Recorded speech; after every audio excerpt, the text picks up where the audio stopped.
The thunder punching shark. Don't we love it all? Anyways, good afternoon. It's time for Great Dates Attorney 2, and unfortunately we are flying solo tonight, but we may have a surprise guest, we may not. I am really hoping Sergeant Hawk just decides to drop in. I have opened the door to anyone who just wants to drop in and hang out and voice some Great Dates Attorney 2. I am excited. Actually, I'm just going to drop us right here real quick. Drop us down to Great Dates Attorney 2. We're about to start episode 4, Twisted Karma and his last bow. Well, we'll find out here shortly, won't we? But now we have fun. Let us begin, shall we?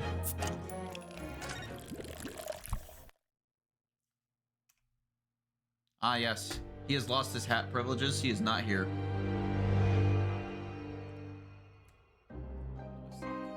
His last bow. Pipe in hand, Sholmes looked down at the thick, rolling fog outside our window. I wonder exactly how many mysteries are out there, hidden within this bed of fog, he said.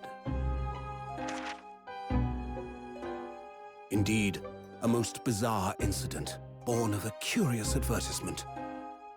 A hellhound's mad gallop through the shadows of a serial murder, an executed man's graveyard resurrection in the dead of night. And a commonplace killing in a small, forgotten room at the edge of town. There is, naturally, always another side to every case, of which most remain ignorant. And it is that other side which compels me to the scene of the crime, Wilson. So quickly now, take your hat and let's be on our way, my dear fellow. For our adventure is not over yet. Come, the game is afoot. But what truly is afoot?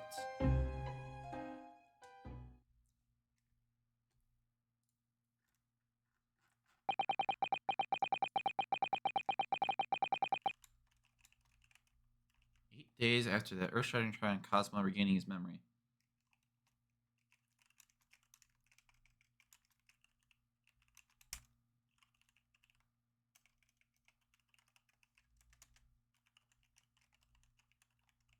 Should have done this earlier, but I was so busy snacking.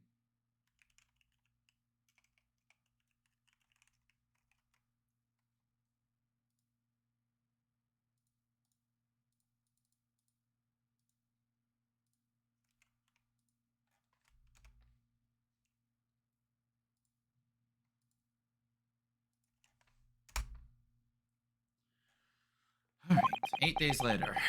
We were in the foyer of London's most luxurious hotels, the Great Waterloo Hotel. 1st of November, 10:24 a.m. Great Waterloo Hotel foyer. Professor Mikotopa is due to arrive at any moment.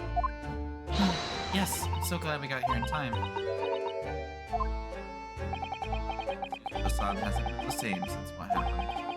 Not that I'm surprised. Cosmo-sama's father. You suppose my father knew? He had to. He's actually the mass murderer, the professor, I mean? He had to have known. Well, there's a good chance, I'd say. I mean, they did come here to London together 16 years ago, didn't they? Yes, that's true. Think of it, didn't you say that Professor Mikotopa knew about Cosmo going missing in Hong Kong as well? That's right. For some reason, he wasn't at liberty to talk to me about it. Probably means he knows about Cosmo showing up here in London. Amnesia? Being his memory now.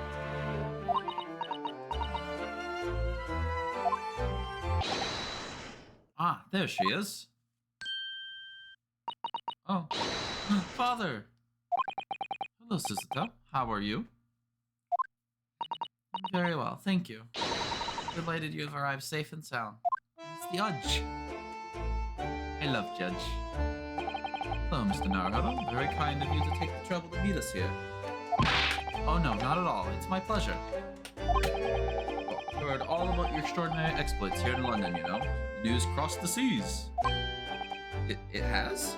I always look forward to reading the monthly reports that arrive in steamships from Britain. Oh, I see. Thank you very much. Who is this man? Why do I feel as if I've seen him? He's the Judge! I take from your features you can't quite place me. In that case, how about a little reminder, Seshiro? Firm tap should do it. Yes. Tap? What? Here we go, then. I hereby pronounce the defendant, Ryunosuke Naruhodo, guilty. Ah! Oh, you're...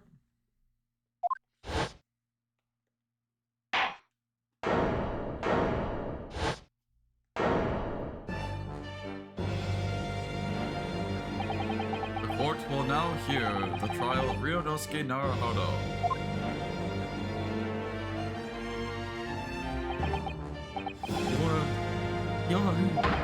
Your Excellency! Hello, Judge Shikoku, how are you?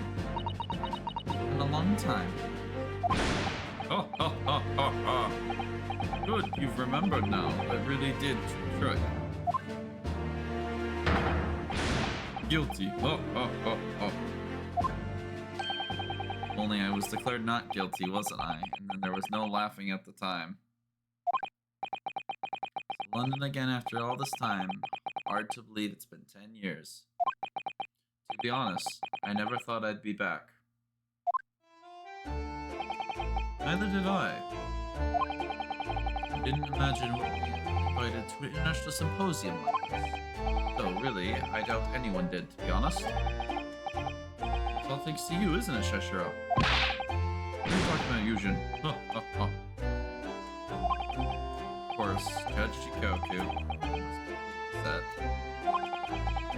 The other man who 16 years ago came to London with Cosmo's father and Kotoba, third visiting scholar. Well, all those passport checks and luggage searches at the border took rather a lot of time.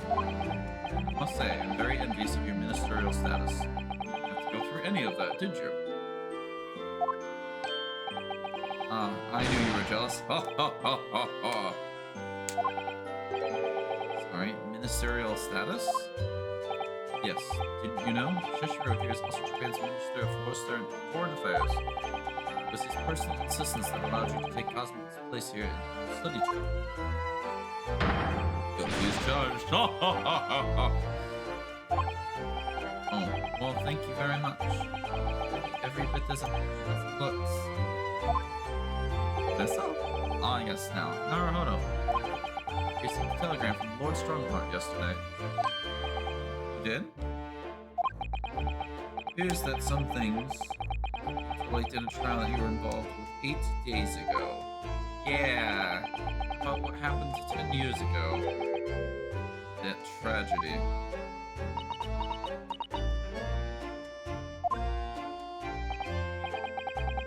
Could you tell us any more about it? It begins. Journey from Japan. So, how was the voyage here?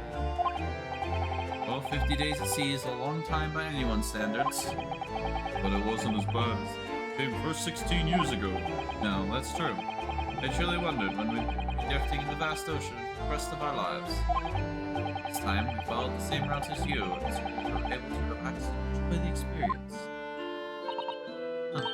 So you stopped in France's beautiful capital, Paris? Did? Yes, though only for one night. Yesterday evening, we left the port of Dunkirk for Dover. It's the time for the symposium, in fact. It starts tomorrow. wonder that you wonderful you were invited to attend such a. It's wonderful that you were invited to attend such an important international event. I'm very proud of you, Father. Thanks to Sheshiro here. 16 years ago, he managed to integrate himself with Britain's Attorney General. I'm sure that's why he was invited, and I suppose you could say I'm something of an appendage by default. Speak for yourself, Eugen. You were close friends with the professor of forensic science at a major hospital. Yes, well, I'd rather not dredge all that up, really. Been a lot of water under the bridge since then. It doesn't bring him back. Cosmo's father, I suppose.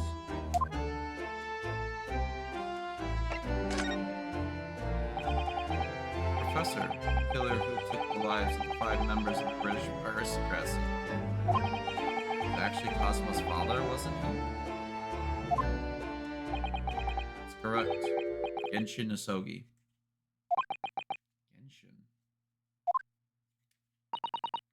You know, I presume, Father. Or you knew, I presume, Father. Yes, he was a close friend at the time. Genshin came to the Britain as a police detective, studying to investigative techniques in Scotland Yard. Never understood what drove the man to commit such heinous acts. It was a closed trial to the public, so the public knew the truth and was executed with little ado. To this day, very few people know what really happened in our homeland. What about Cosmo? Did he know? The truth about his father?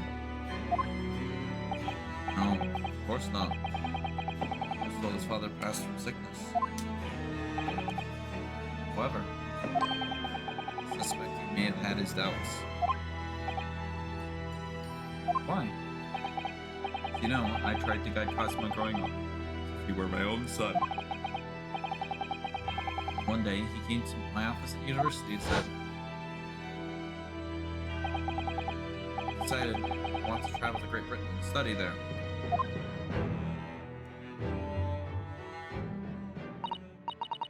Do you think he wanted to come here to investigate his father's death? That's actually a good point. I don't know.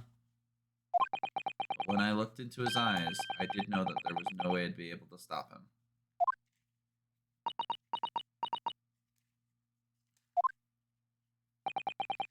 Something else came to light in the trial the other day, actually.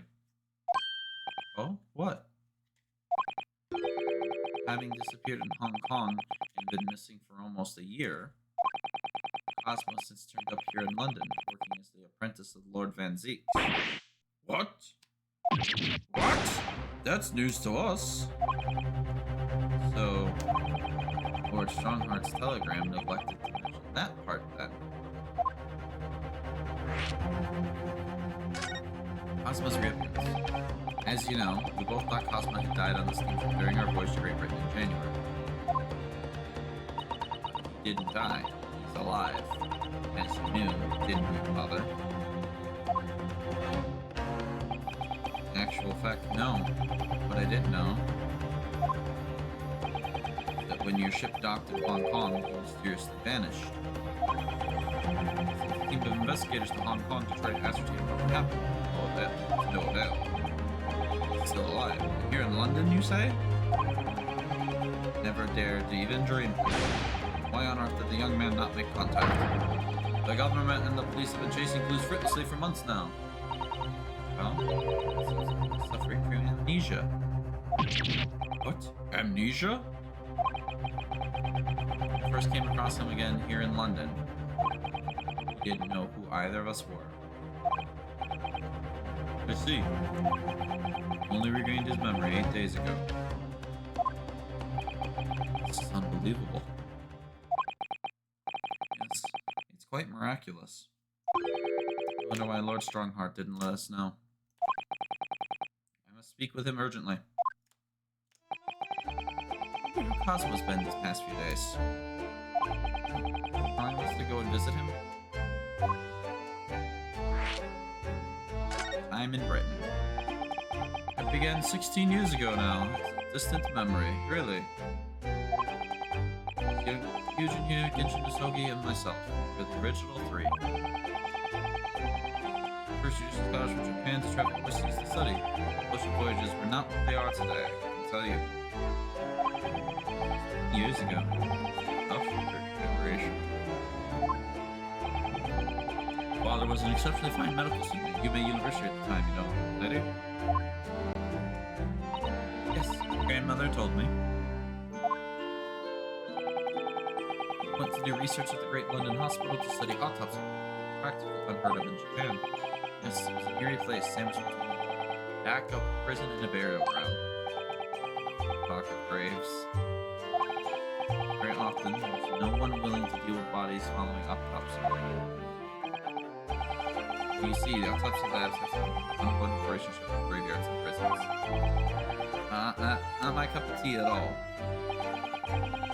Do you remember the Scottish prison governor, Hayden? He was a good man. Yes, but of course, in our 6th year here, everything changed. Dreaded. That one.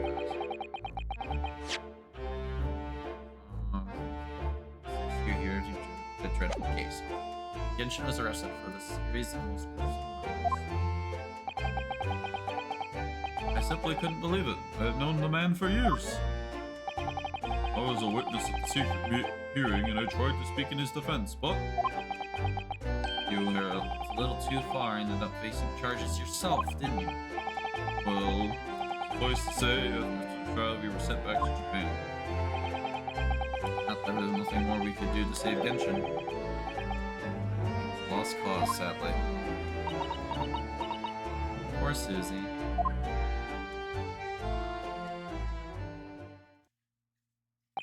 Well, you'll excuse us now. Yes, I'd like to get this trunk up to my room as soon as possible. Oh, I'm so sorry. I shouldn't have held you up here for so long. I'll call for the porter then. Let's wait here. The sun's gone off at a run. I'd like to stay and talk more, but I do have various preparations to make for tomorrow. Of course, it must be a big responsibility representing our entire country. I wish you the best of luck. Naruhodo. I hope you'll keep an eye on Susato for me. Keep looking after her as you obviously have been. I mean, if anyone's looking after anyone, it's her looking after me. Well, I do appreciate you being there for her, after all. I've been a miserable father to her. I've really let her down. Sorry. What do you mean?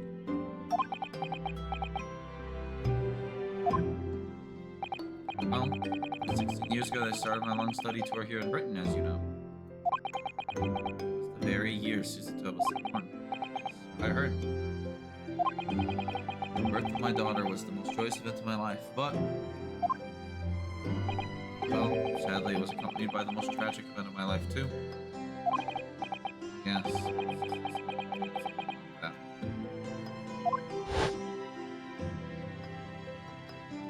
It's a rather turbulent time.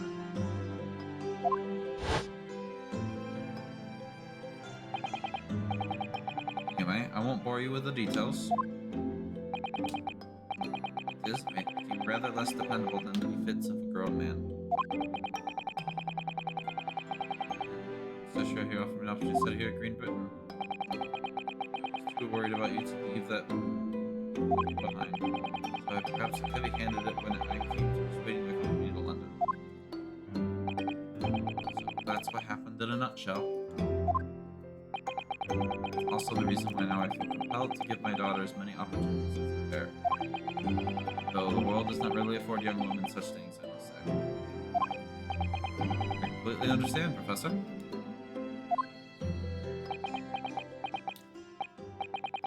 One other thing, Naruhodo. If I may be so bold, I have a favor to ask you. Oh, really? Of course. What can I do for you? Well, the thing is, I'm sorry it took so long. Miss Susato. Now then, let's to take your bags. Allow me to take your bags. One moment, if you please, porter. course, sir. Machine around your neck. It's a camera, I believe. Wait, sir. Just 5 shillings for a lovely photograph to commemorate a wonderful stay at the hotel, sir. Well, I think given the occasion, we could justify the expense. Oh, yes, of course. Oh, that's such a good photo. My picture now. I'd like to thank you for coming with me, Mr. Naruhodo. It's really made Father very happy, I think. Well, I'm pleased then. We were interrupted before. Toba was about to ask me something. Shall I return to Baker Street then? Iris will have some delicious tea waiting for us. Yes, let's go. Getting more and more anxious about Cosmo, though. Perhaps I'll try to meet with Lord Strongheart later and ask after him.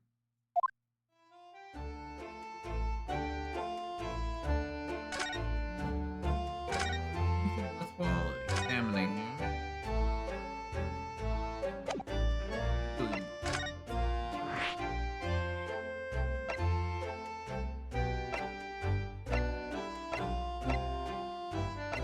Since we got home, I want to talk to the Lord Chief Justice. I want to know more about Cosmo. Oh, hi, it's Zeeks and Strongheart. 1st of November, British Supreme Court Lord Chief Justice's office.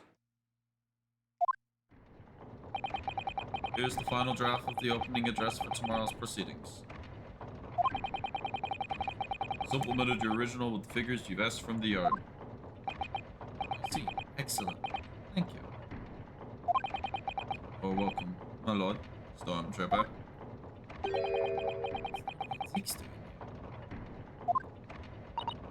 Hi, there seems to be an awful lot of tension here. You say? It's stifling enough as it is. Really don't need any more tension. Hi, Strongheart. My apologies, I didn't notice you come in.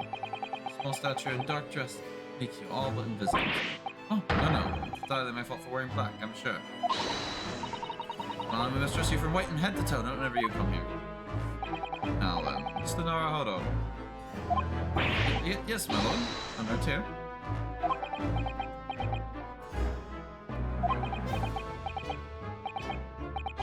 Kill me now. Something wrong? Perhaps it's a little too hot in here for you. No, not at all. I mean, I've never experienced a room with such perfect temperature. You sure? Beads of sweat carving their way down your face, just otherwise. Because of the daggers you're staring at me with that mainly. As you're no doubt aware, my International Forensic Science Symposium begins tomorrow. In fact, your father arrived in London earlier today, I hear, madame. Yes, that's right, my lord. I'm extremely honored to have been invited. I'll leave the remaining preparations to the meeting room in your capable hands, then, Lord Van. I will attend at once. Alright, Barak. He gave a very cold stare as he left, didn't he? I know, but I haven't done anything, have I? The past few days, I've barely touched the ground, I must say. Dedicated right hand of many years was recently put out of action in spectacular fashion. Sorry to hear that. Is your left hand still of service? Let's talk about Dr. Sight! Ah, of course. Really sorry about that. Fear not. You've done nothing wrong. Some wrongdoing precipitated the situation. You needn't concern yourself with it any further.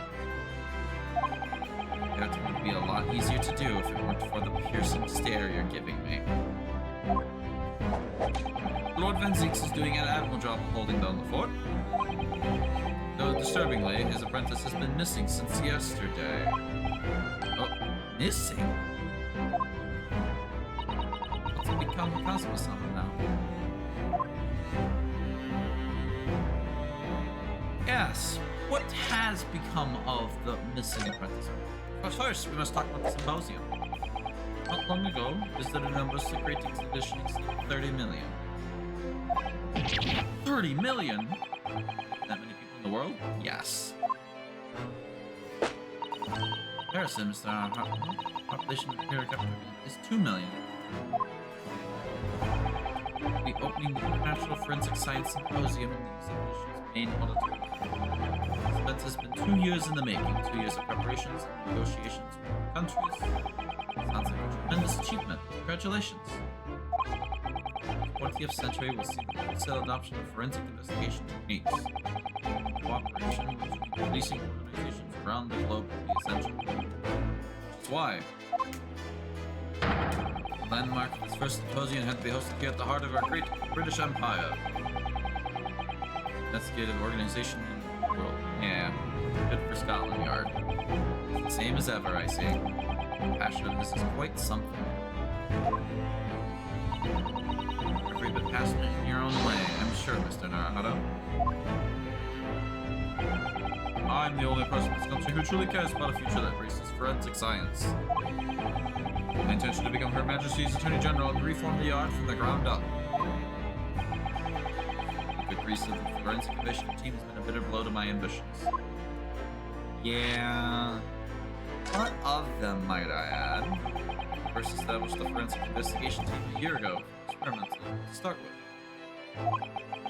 Dr. Seif at the helm, steadily accruing an impressive record of achievement. It was on the verge of changing its name and elevating its status to a full-blown investigation department. Can you do that? Can you not do that now? Obviously, nobody wants to hear anything about it at the moment. Even I can't keep the story out of the papers. 60 million Londoners will be cursing forensic science now. Incident set back our country's advancement in the field by a good 10 years, I'd say. Intended repercussions of our trial. Simply couldn't have overlooked what had happened, no. Of course not. We should all be grateful to you both. Anyway, I'll still reform this country's policing when I become Attorney General. This might delay my plans, but I won't alter them. Nothing will stand in my way. Nothing. Seeing apprentice. About Lord Zeke's apprentice. Ah, yes. It's come to a surprise me to say that you are old friends. How did you an apprentice of Lord Van Zeke's in the first place? Came about 3 months ago. Unidentified Asian man was apprehended by a border police. Found him hiding aboard a large goods vessel. Mine. So the way to get here. He had no papers to identify, no passport, suffering from amnesia too. Other than the fact that he's clearly Eastern descent, there were no clues to who his was. So I decided to assign him to Lord Van Zeek so that way I could keep an eye on him. Then, by the mask. I didn't want to burden Lord Van Zeek's with embarrassing explanation of why he had lost his apprentice. It would be so much easier to explain why he was wearing a mask. And he's proving to be a great help to Lord Van Zeek's. I have high hopes for his future. Hi, Moon. How are you? Welcome to the man who wants to be the Attorney General of Britain in the 1800s. Good old Strongheart here. We're right now doing some little cleanup from the previous case and seeing our repercussions hit us in the face. Especially with those daggers of a stare. Naruhodo's words, not mine. By the way, do you know where he's gone? No idea, but I believe he's left London for the time being. Oh. I take it you also didn't know? The man friend's father was one of the country's most infamous criminals, I mean. Shinisogi. Kazuma's father's crimes. We learned from that trial 8 days ago was a huge shock. Finding out my friend's father was... Ah yes, Genshin Asogi. Professor case 10 years ago caused a great stir here in Britain. For such awful murders, unprecedented, using a ferocious dog as a... Oh god, it's all coming together. I didn't realize... Hound of the Baskervilles story is the Professor case. How did I not connect to that so soon? Record? No, we just have the armband. So, this explains so much of why it cannot be publicated. It cannot. Don't look into it, Suzuto. Oh god. Oh. Yeah. Talk about dealing with the repercussions from the last case.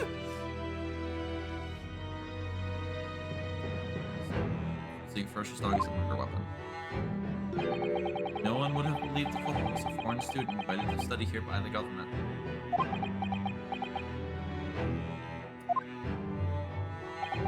The true identity of the killer couldn't be made public then. Can't be made public now. Nobody in your country knows it was him. Neither do the citizens of London. Main motivation is to avoid aggravating relations between the two nations at the time, I understand. Correct. However, it has to be noted that there were some supporters of the professor's apparent cause. What? Supporters of a mass murderer? The majority of the man's victims were blight on the aristocracy of the day. Somewhat ironically, their deaths benefited the society as a whole. So what I'm hearing is that Kazuma's father was a Robin Hood, but for murder for hire instead of robbing the wealthy to give to the poor. Well then, so the far few thinkers in London believed anyway. Right, I see. Still murder, wasn't it?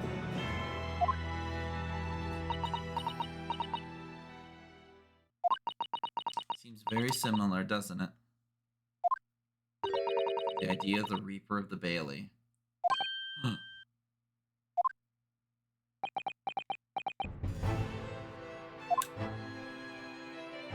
That's all we get to learn.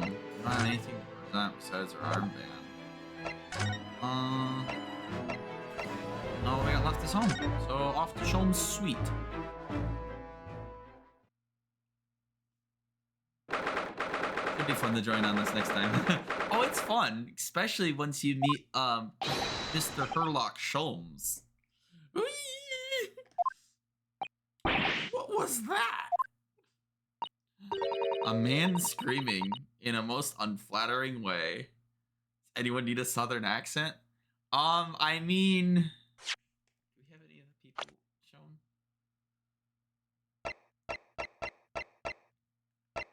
This is taking place in Britain, but I always open up the door to let people give their own accents. If you watch my VODs, you can go back and see Hawk giving, I do kind of do British. You can kind of see Hawk giving Professor Harebrained a really dramatic German accent. Just need to say a few words and I can slip into it. You can give them any accent you want. If you want to give them Korean, Mexican, Southern twang, I don't care. As long as it's all just about consistency.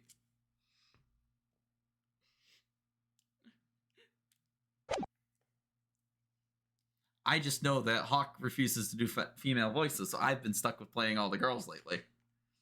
Forget what type of Southern I do. People were just like, you do that voice good, lol. You're more than welcome to pick a voice and stick with it. It doesn't matter if it does not have to match their picture. Do you think could it have been Mr. Sholmes? Oh my, I do hope not. What? This isn't Sholmes. I don't do it anymore. Mon ami, mon ami. Stop this disgraceful display, huh? Happened for Flurry, the Paper Mario, which fit her so well. What are these people?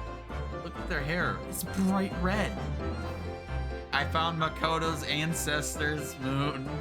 Or at least your Makoto.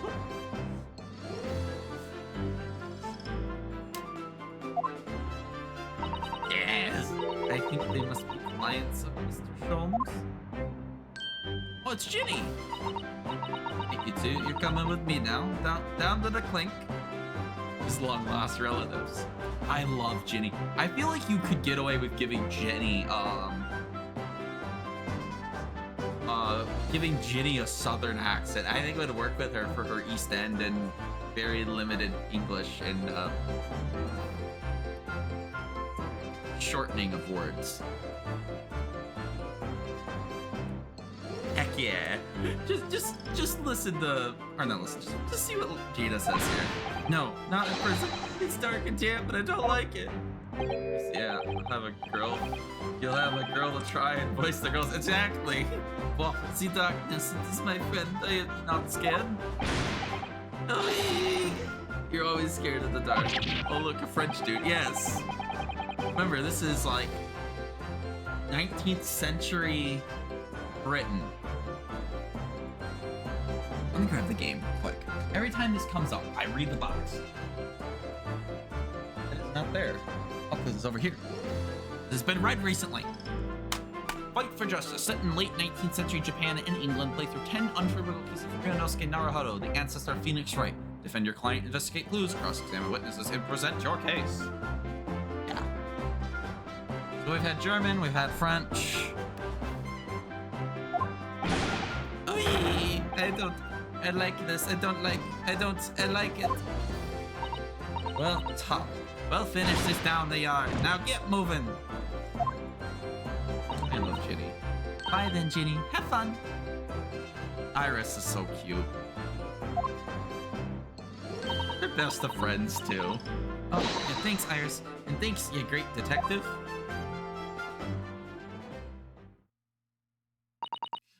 Just give that girl my peach voice. Yeah, or you can give Suzuto your peach voice. Gotta be nice to not have the voice females for a bit. Cause I never know where my voice goes, especially with these headphones on. Oh yeah, maybe. Suzuto's so sweet. I think a peach voice would work well for her. Gina makes a fine detective herself, doesn't she? Oh, Susie. And Bruno. Hello, Iris. We're home. Well, did you find your daddy? That's right. We did find Suzuto's dad. Yes, it's just like a higher saucer version of my own voice. I mean, as you see, I can get deep. I can't go high. Or get high. But, yes, he arrived at the hotel just before he and his friend. Oh, well, that's great news. I hope I'll get to see my daddy again soon. Iris, I'm so sorry. I can't break the news to you. Not now, not ever.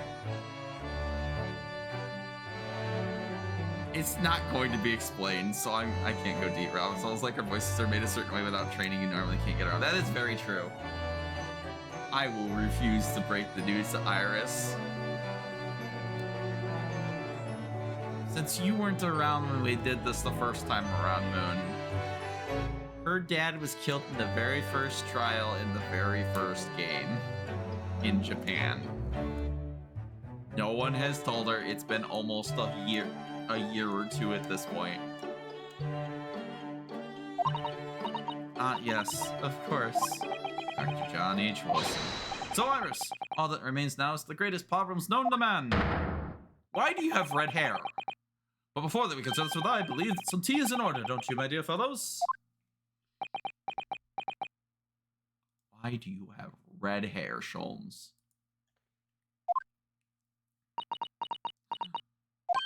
Is something wrong, Mr. Naruhodo? Do I have a crumb or such like on my face? Not so much on your face. as on your head, I'd say.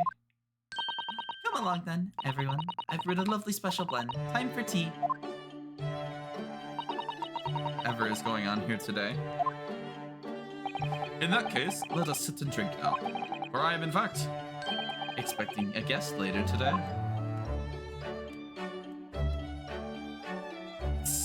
Please tell me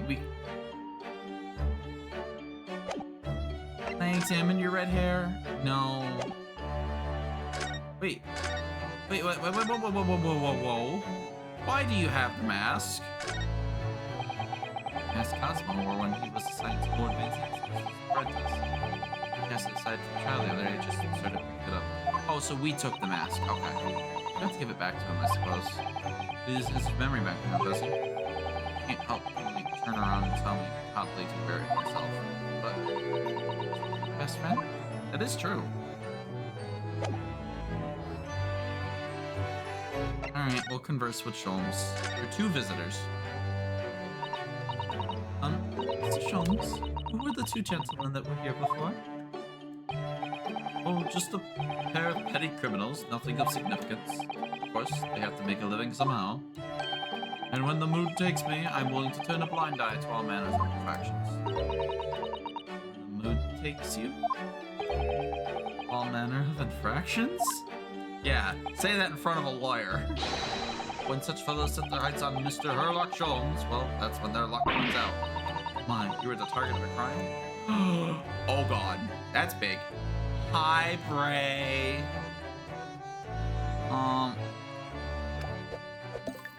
It's a Bray raid. Oh, hey, we broke the camera.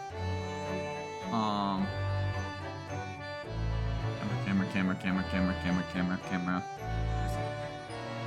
Yay, broke the camera. There we go. We've got a camera now. Me! Hi, Bray and the Martin Raiders. I am so happy you could join us for Great Ace Attorney 2, as we are cat. Why do we have a cat?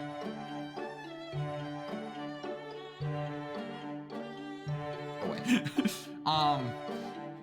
Yeah, it's nice of you to join us, Bray. I hope you had a fun stream. What were you streaming? I saw your live, but I didn't have a chance to check it out at all because I just got home and had to do a couple things. I'll try next week because I've talked way too much today. That's fine. Don't threaten, Moon. Nobody deserves to threaten Moon. Okay, let the knife fight begin. Out of love.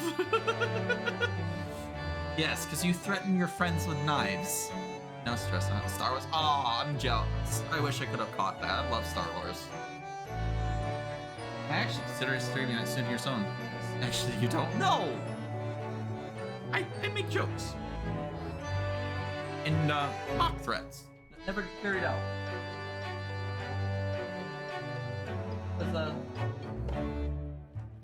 Grab him.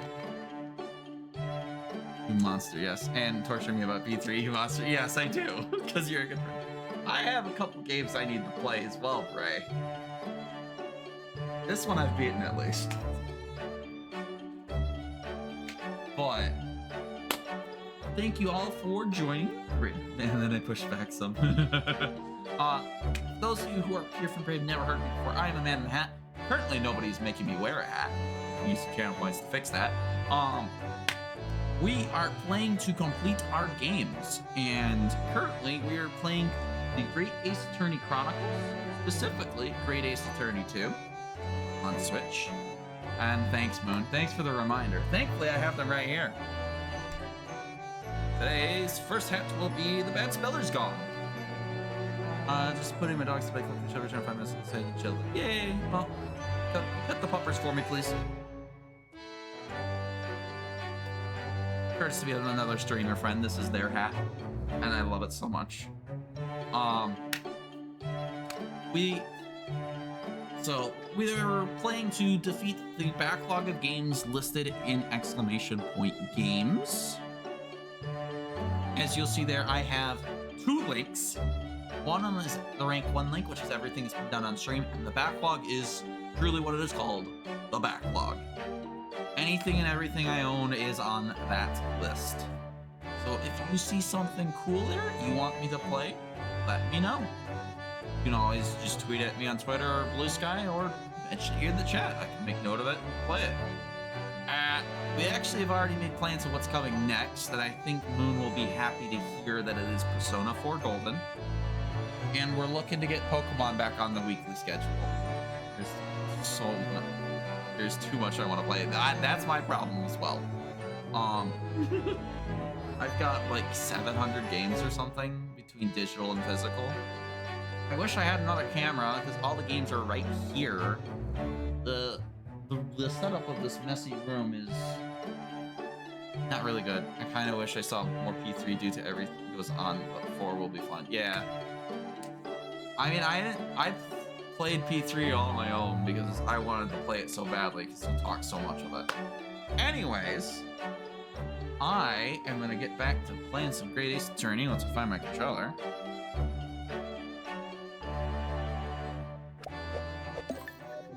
And we'll fix the camera.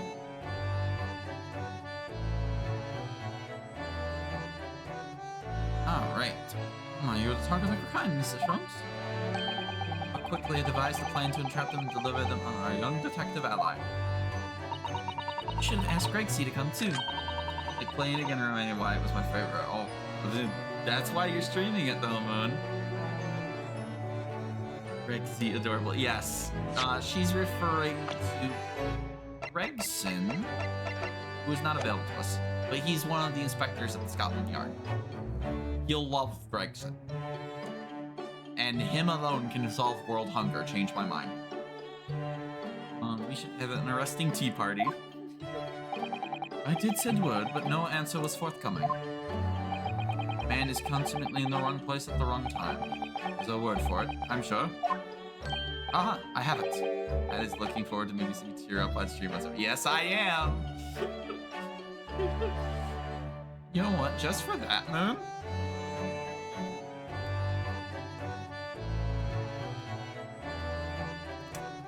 Get a shout out. Show me a strength upgrade. Show me a strength upgrade. Not let it. Holy shit! Yes, my predictions. Yeah, pretty good prediction there, Moon. But you gotta show Moon some love, especially when it's Persona 3. So make sure you go check Moon out on Saturday. Yeah. The stuff that happens in those, Moon, are crazy. I barely watch your OOT stuff, and I catch it at the craziest moments. It's always a fun time when I'm in there. The bungler, that's the word. It's a good job he's not here to say that.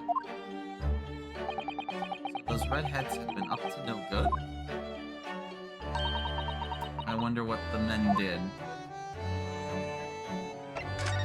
Greatest problem. What was about the greatest problem known to man you mentioned before? Of course, I'm so good at calls to talk to watch. Because I made so many calls about that scene. That sounds like you. I make dumb mistakes, but I also make amazing calls. That sounds like me and Hawk when we're playing this game.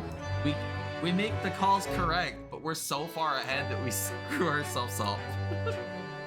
We'll get one piece of it and it's like, oh, this is how this is going to be used.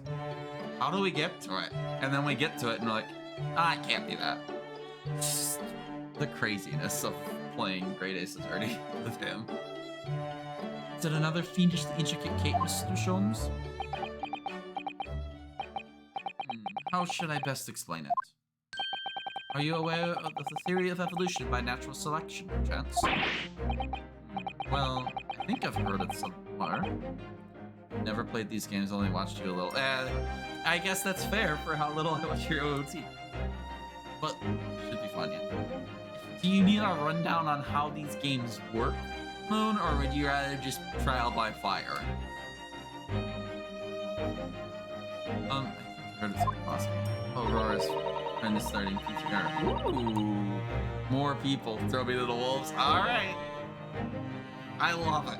Trial by fire is the best way to learn any game. Especially when, you know, in the 4th of 5 chapters in the 2nd game. They have no idea what they're in for. They don't know P3. Also, like me. Perfect.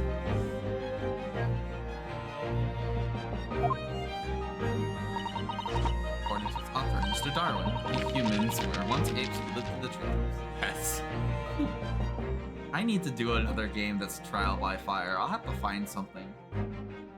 There's a few things I could think of, but we'll see. According to the authors, treetops. Wait, what? We were apes? Turned to a monkey. Indeed, at the very moment those apes descended from the canopy to live as humans. And our lot is to be at mercy of the greatest problem known to man. Our lot? What is this great problem, Mr. Sholmes? Why, it's not obvious, my dear madam. Problem of rent! God damn it. All comes down to money. Huh. But did you not receive a rather large sum of money from ManintehSpell's deal near there? A large sum? Only one potted herb for Iris and a new motor car for me later. That's all of it has quite disappeared, I assure you. Honestly, Hurley, you know you squandered it.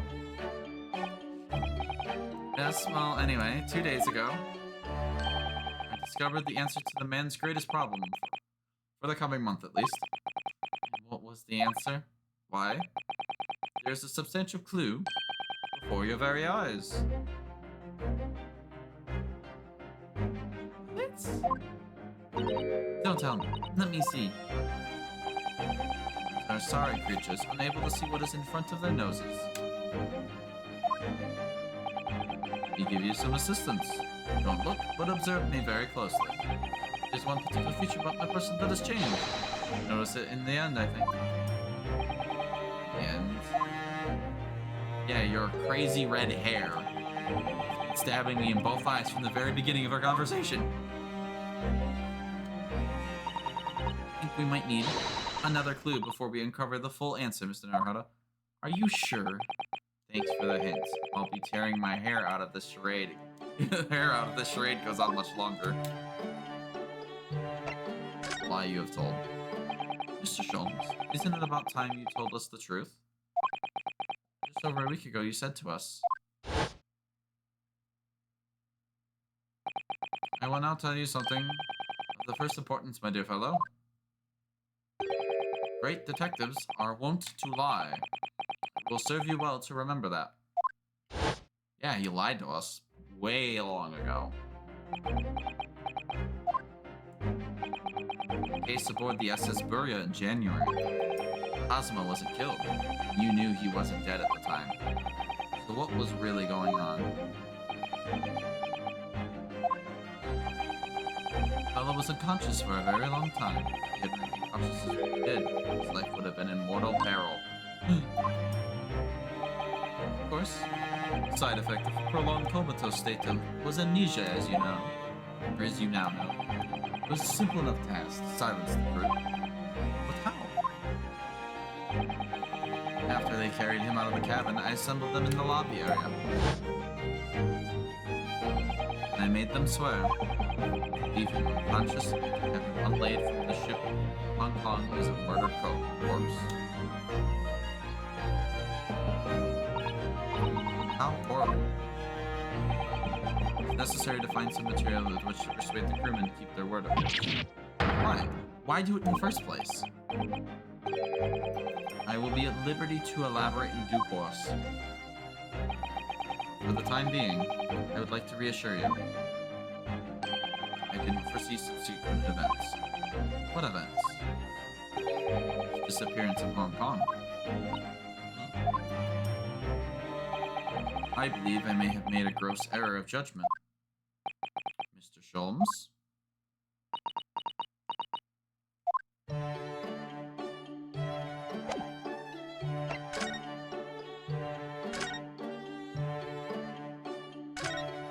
Did the mask change at all? No.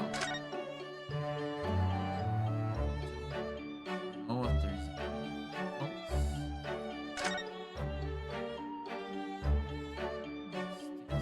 Ow. I don't know anything about that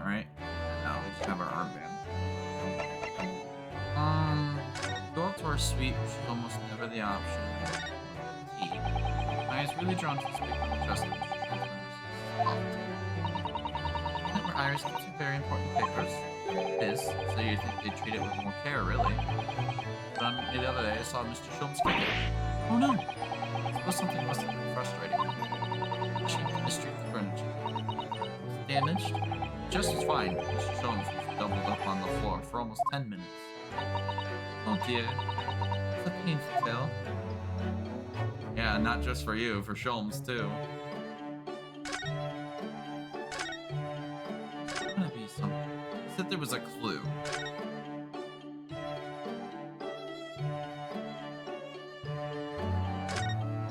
Or very eyes. Newspaper? Looks like last week's edition. The article circled already.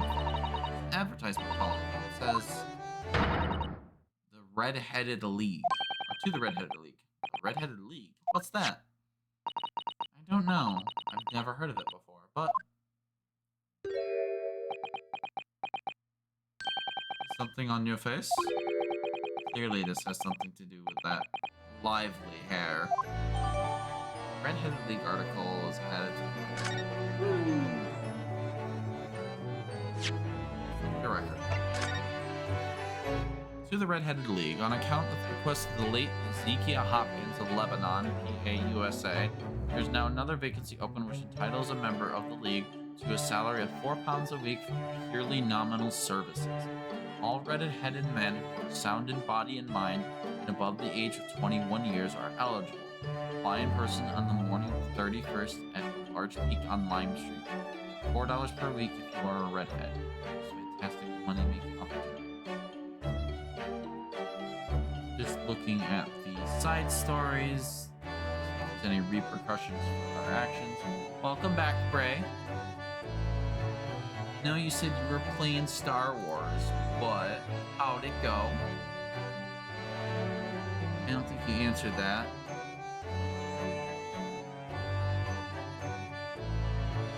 I don't see it.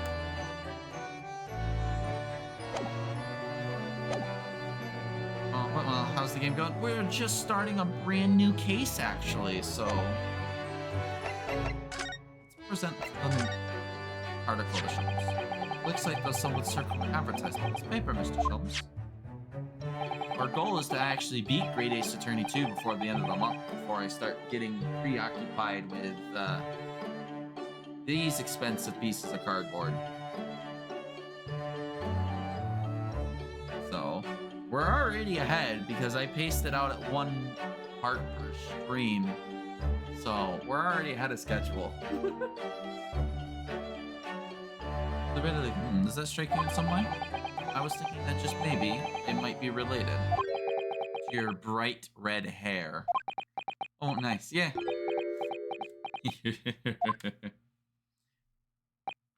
So, at last you've learned to apply my methods, Mr. Naruhodo. Yes, apply your methods with the painfully obvious right in front of you.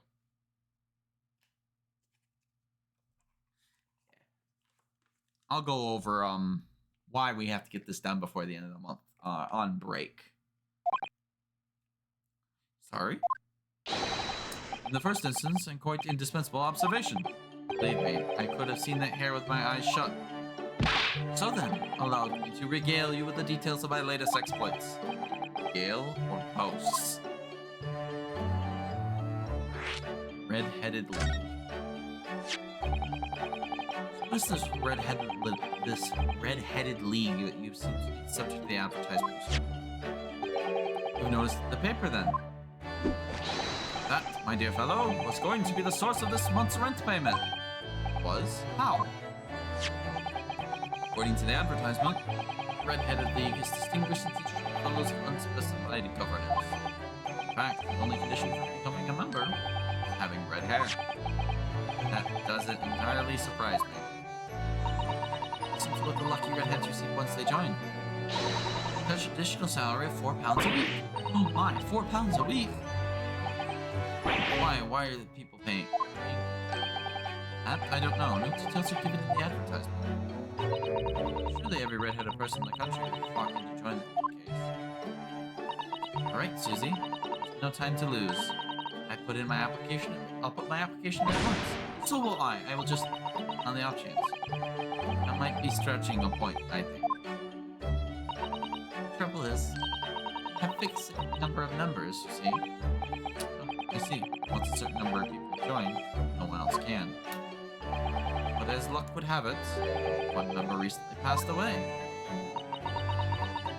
Particularly luckily for the redhead in question, I feel, Mr. Schultz. So you decided to join this place? Correct. I mean, look at me.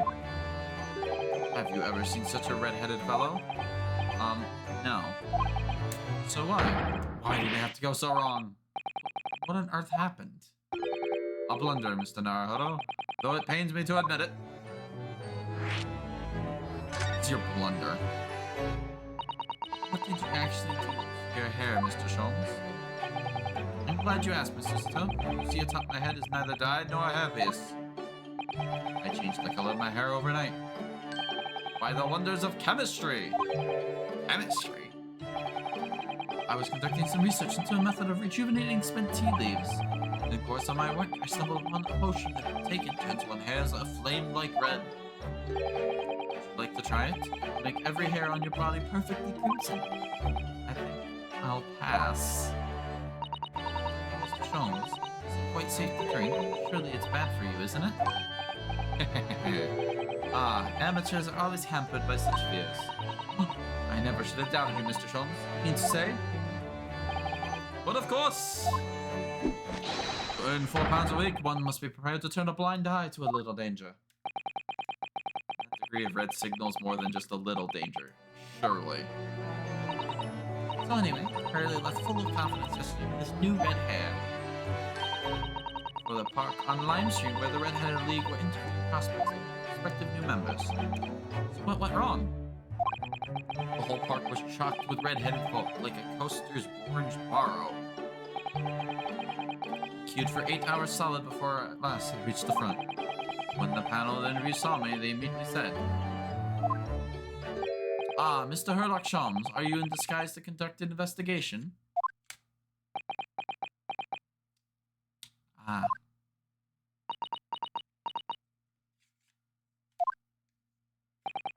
So naturally, I had no choice but to reply, "Sheesh, don't give me away." Which I could do little else but turn and leave. Then this morning, when I looked in the mirror, irritation stirred within me. So I turned that pair into the police. Oh dear, what a disaster for Hurley and those two redheads. Is everyone just gonna have red hair on this? Phone call, phone call. Ring, ring, ring, ring, ring, ring, phone call, phone call. Ah, here's my guest now. My latest client. Money to spend. I do hope it's an exciting case, Hurley. Remember, Iris, we are presently gripped by the greatest problem known to man. We must be willing to accept any case, no matter how unstimulating. Saving, locating a runaway, of course. Don't spare anyone's feelings, will you? Oh dear, I'm afraid that Hurley can lack a little tact, especially just before the rent is due. Thwack. Mr. Sholmes, Mr. Herlock Sholmes, please, oh please! Please find my husband. He's run away. Wait. This is juror number 2 from the previous case. I can never get away from everyone.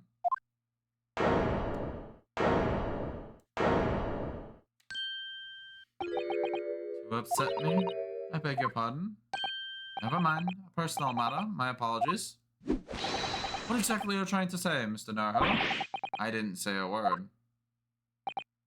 My dear madam, be seated. Iris, some tea if you please. Oh, of course.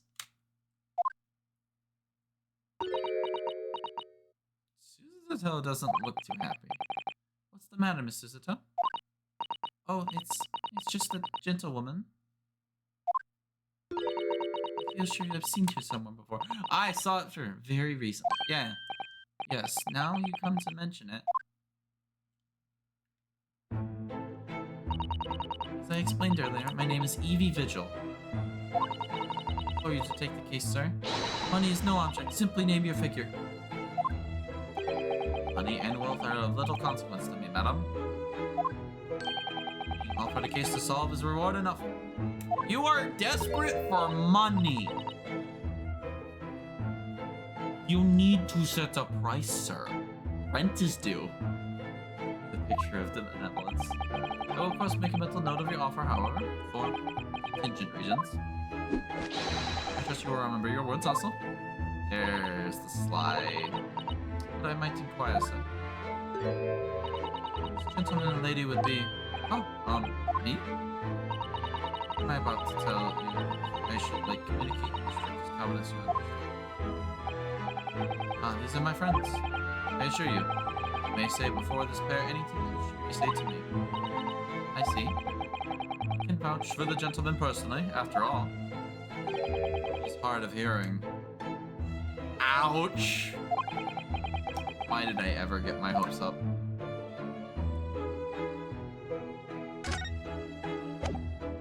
What do you have to say to us, Mrs. Vigil? Forgive me for asking, Mrs. Vigil, but have we met somewhere before? Recently, perhaps? Oh my! Pshaw, my dear fellow, what is your intention? Clearly you have no ability to differentiate the facial features of the English. If you wish to invite the lady to tea, you must do so in a more gentlemanly fashion. Is it possible?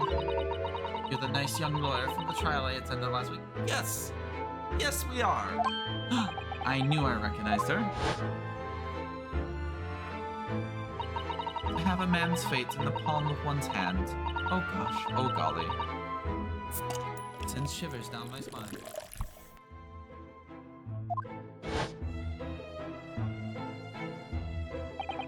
I didn't quite recognize her before. She's acting so differently now.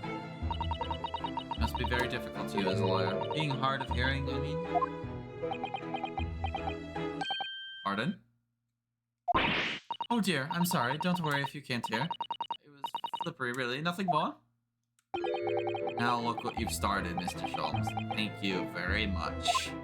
I believe it would be prudent for you to sit quietly in the corner. Yes. Mr. Vigil. Tell us about your husband, madam. Mr. Vigil, my Daly is 40 years of age. I have a photograph here.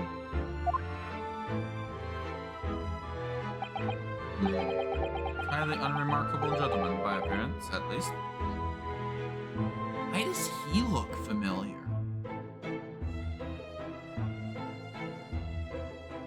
God, this game really has been, like, digging up familiarities. How long have you been married? 15 years this year. Cordial relationship is more adequate, so it would appear. You only need to look at you to know these things. Oh gosh! Your dress is the latest styles, your hat is regularly groomed, and your eyes are animated. In short, you have no inkling to as why your husband might have disappeared, correct? That's right. He's a kind man with a strong sense of loyalty. He rather dotes on me. Point to the possibility he has become embroiled in some incident or that is exactly what I fear must have happened, Mr. Sholmes. Quite beside myself. Husband's employment is somewhat unusual, you see. But if he's incurred some miscreant's ill will. Exactly as your husband's line of work. He's a warder at the prison. Hard? That's somewhat unusual. This is getting weirder and weirder by the minute. It's a prison warder. That's right, yes. Well, in actual fact, he's the chief warder. Odd. The whole... Oh no. I'm gonna give you camera back for a brief moment. We just threw the whole judicial system in disarray by proving we messed up 10 years ago, only 8 days ago. Well, this can only get worse. Indeed, I see. Well, chief prison warder certainly qualifies as something of a specialist occupation. Yes, it does indeed. My poor husband must prepare those dreadful punishments. See that they're carried out. Dreadful punishments. He's an executioner. He's probably dealing with the issues of the professor case that we blew open 8 days ago. We really are dealing with the repercussions of our actions this case. Such times he must occasionally spend a night or two in the prison dormitory. The extra responsibility he's created more handsomely than with the other warders. Of course, no mention of my husband's work with neighbors, no? Yes. Believe your prudence is justified. Tell me, at what prison is your husband engaged? Please. Oh, no. And it stopped. There are too many similarities between the last case and this case. No. We are not turning the whole judicial system of 19th century London upside down. I refuse to. Barclay Prison. Really? Barclay? Oh, a fine establishment. If I'm not mistaken. There's a large cemetery just behind it. Yes, that's correct. Lowgate Cemetery. No! Lowgate Cemetery? The very place we were discussing in court? That's unbelievable. Unbelievable, my dear fellow. And yet undeniable. Sorry, Mr. Sholmes. I'm afraid you've lost me. Ah, pay no heed, madame. Pay no heed. A private matter.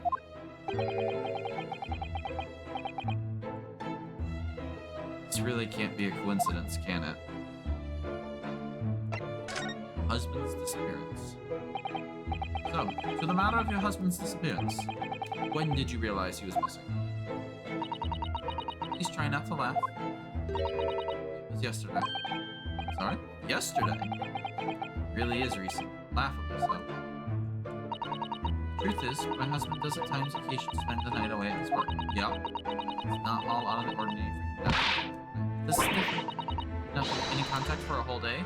This certainly never happened before. Oh, my dear Daly, whatever could have happened? Dear Mrs. Vigil, please calm yourself. Now then, have you contacted the police? Why, naturally, but sadly. Useless to my pleas as my husband has only been missing for 1 day. I was asked to wait patiently at home.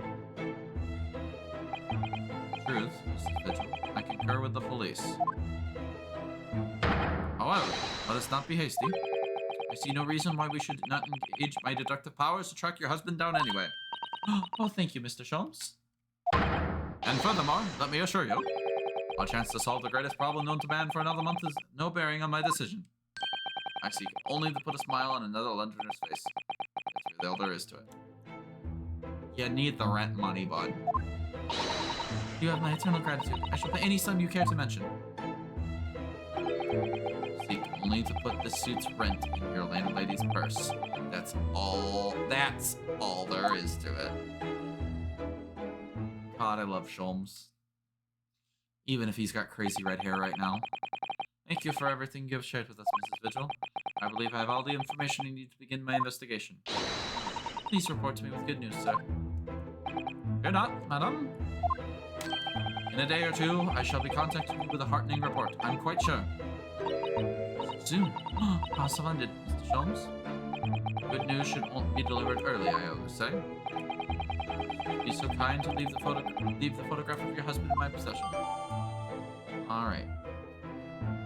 Photographic print received from Mrs. Vigil in order to aid with locating her missing husband. He appears to have no particular distinctive facial features. Ouch. Thank you. Now allow me to show you the door. Can't thank you enough, Mr. Sholmes. You've been simply marvelous. Barely started. No, I think every time. Every time, really. How do you come up with such nonsense? Good news in a day or two. Are you sure? I can't be sure, of course. But then I didn't swear on it. I merely gave the good woman some hope. I hope to be able to give her good news, someone might say. After all, the rent must be paid by the end of the day tomorrow. Well, by that time, I've successfully looked to be mutually relieved. Wouldn't you agree, Mr. Naruhodo? Don't look at me with those pleading eyes.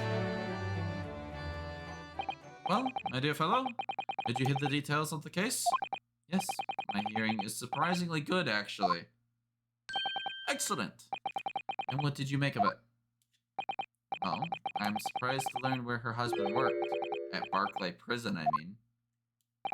Ah, so you noted that. Of course, especially with the mention of Lowgate Cemetery. Oh, I don't like where this is going. Lowgate Cemetery is at the rear of Barclay Prison. It was renowned among us students at the university for being haunted by the ghost of condemned convicts. Barclay Prison is where that notorious man was incarcerated. Professor. Now a warder from the prison has mysteriously disappeared, it would seem. It's all very peculiar. Indeed, but nothing you can't handle. I'm quite certain, Mr. Naruhodo. Sorry? Run along to the prison and see what you can glean, would you? It's the prison governor you want. No doubt the man is equally worried. Going to go yourself? Surely you needn't ask. I can't possibly be seen without this hair.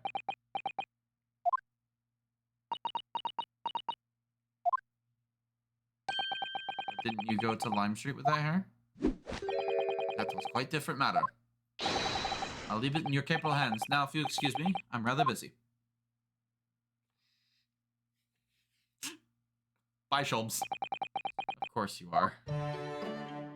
Well, we know where we need to go. The prisoner governor's office. Office of Barclay Prison. Barclay Prison is on the outskirts of London, backing up onto a lonely burial ground. Thank you for the lurk, Skull. I hope you enjoy your hat. These four high outer walls loomed quietly before us in the fog. Having requested a meeting, we were shown to the governor's office in the watchtower. I don't like that clock is a guillotine. It's not a very good omen. Also, you can't tell me that the bird in the cage is not a cramorant.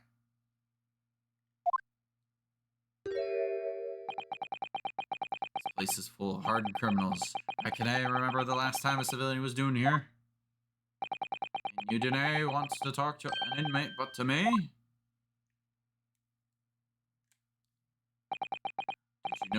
Did you ken who I am? I'm the governor. Barricade. Barricade. God, I love their names. Oh, yes, it's a pleasure. I'm Ryunosuke Naruhodo, defense lawyer. An Easterner, I see. Does that mean... Yes, I'm a visiting student of law from the Empire of Japan. Japan? Did you say Japan? Yes. Well, there's no any of your kind in here, laddie. Maybe you should try the prison next door, eh? I didn't notice another prison next door, sir. Anyway, we came to ask you some questions about... I didn't like to be so direct, but... I have no intention of speaking with the likes of you suspicious-looking Easterners. Now get out of my hair. So as soon as he finds out we're from Japan, he reacts like this. It surely means... I think it's because of the professor case. So too? And years ago, Genshin Isogi, also known as the Professor, was incarcerated at this prison. Then, after his execution, he re-emerged from his grave in the cemetery behind the prison. I might have known. Sniffing around the boot case, aren't you? Your agent, eh? Part of the Professor's great web, no doubt? No, not at all. We're just... Get on with you before I punch your lights out. We're going. Really, the ghost of that killer still haunts this place. Not going to get anywhere here. And there's nothing suspicious about us. Caden. What are you thinking, Mrs. I feel that the name came up in conversation recently somewhere. I was wondering if whoever mentioned him might have some ideas to help us. Come to think of it, I had the same feeling.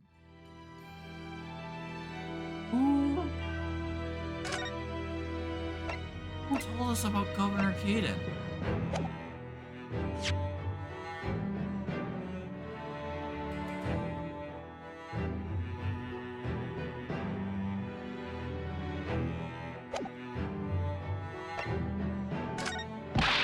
Say get out. Can't even see the prompts. Wow. What's with Governor Caden? Was it the judge? It was the judge, wasn't it? Toba. Professor Toba over there. Oh, hello, you two. I was just taking a moment to catch up on the world now that I'm unpacked. Where's Judge Chikoku? Yes, he's not the relaxing sort. He's taking himself off to pay his respects to all the legal bigwigs. Only just arrived in the country today. Goodness, he's full of energy. Professor, you mentioned something before about how you've known the prisoner governor at Barclay Prison. Oh, Governor Caden, you mean? It is the same man. Father, I must speak with the governor. He refused to talk to us. He said we were suspicious Easterners. Well, I'm sure if I accompanied you, it would be a very different story. Oh, would you? That'd be wonderful. You have time now.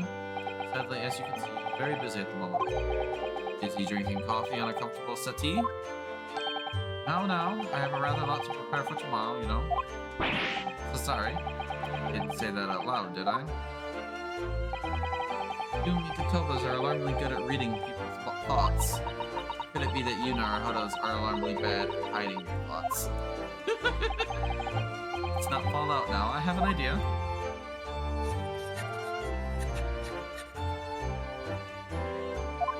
He's giving us a written note. Here's a letter of introduction for you. Hopefully when he sees my name, he'll change his tune. Ah, thank you. Letter of introduction has been printed into the courtroom. Thank you, Sister Voice. Good luck then. Yeah, no Judge Shikoku.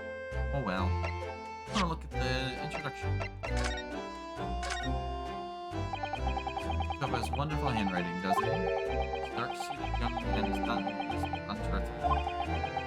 Just me, or does that make me sound extremely untrustworthy? Maybe she at least called you a nice young man. Really not sure that would help. What's on the back? Looks like this is some sort of steamship ticket. SS Grouse, first class cabin 001. Yokohama departure 11th of September. Arrival 1st of November. Ah, that's the boat Professor Mikotoba and Judge Shikoku came from. Yes, I think they called it the Dunkirk on the north coast of France for a night before finally arriving in Dover. But it's been almost a year since we arrived on the Dover on the SS Burial. Seems not to keep your ticket as a memento of your trip. Yes, I agree. I have mine saved in my diary. Mine in my wallet, so I have it at all times. Oh, well, how strange. Where could it have gone? You like this on purpose, Mr. Naruhodo? Did I imagine it? That comment accompanied by a little sigh. More reason to read the introduction.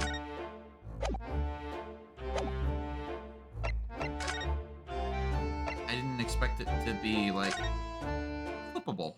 I thought it was just gonna be a text box. Alright, Governor. Present you a letter of introduction. Just cast your eyes over this, Governor Caden. What's this then?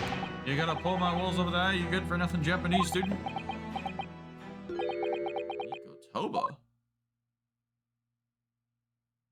That young jock from the forensics laboratory? That Mikotoba? Yes, exactly, him. Oh dear. Perhaps I should have said something sooner. I'm Yujin Mikotoba's daughter, Susan. Jeez, you're the young man's daughter? You didn't think to mention that before? I do apologize. Aye, well, you just take a seat then. Can I offer you a cup of tea, perhaps? And did I forget to try one of these handcuffed biscuits? I like him. Father's influence is nothing short of amazing. I'm bitterly regretting not announcing who I was from the outset now. So then, what can I do for you, hen? Well, we're currently investigating a case. One of your warders, you say, has gone missing. Missing? In fact, it's surely been reported to you as well, being the prison governor.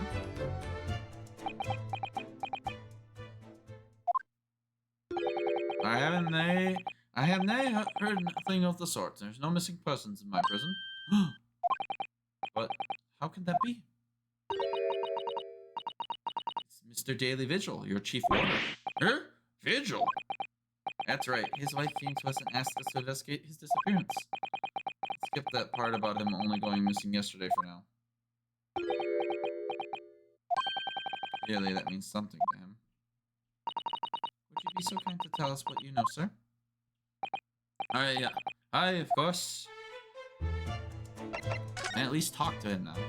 Chief Warder Vigil. I understand that Mr. Vigil is the chief warder here at the prison. Aye, that he was. Strong sense of responsibility and dedicated to the job, no doubt about it. Or no doubt about it. He was a fine warder. Sorry, did you say was? Aye. He doesn't any work here no more. He left the job. Oh my. When was this exactly? That's a question. When was it about? Can it have been much less than 10 years ago now?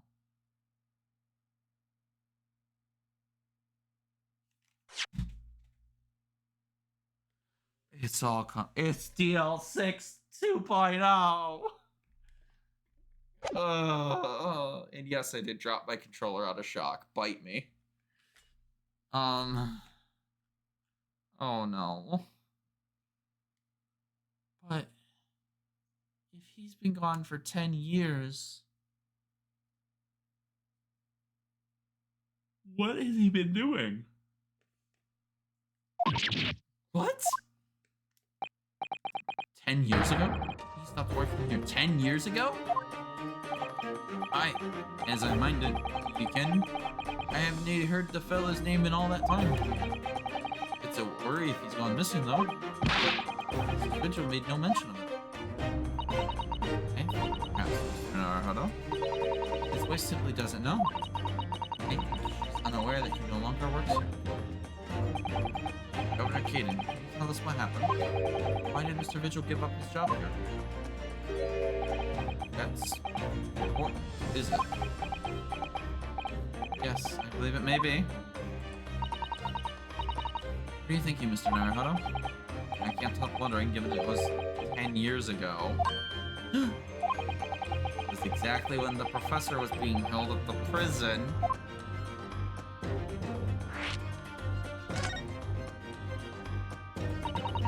Mr. Badgman actually resigned from the position he boarded 10 years ago, you're telling us?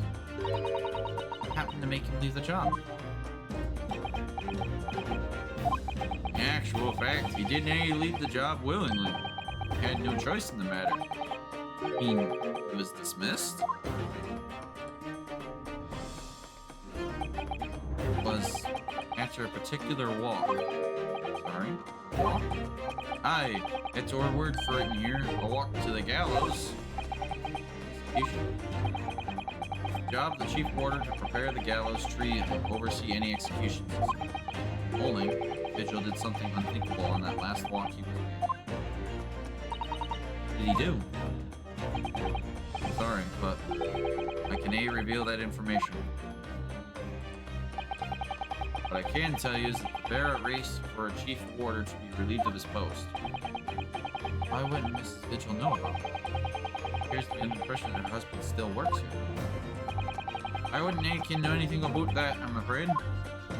Can you perhaps answer one quick question about the circumstances of his dismissal? And what would that be, Hen? Last execution that Mr. Mitchell was responsible for was it by chance the professor's? My thoughts exactly.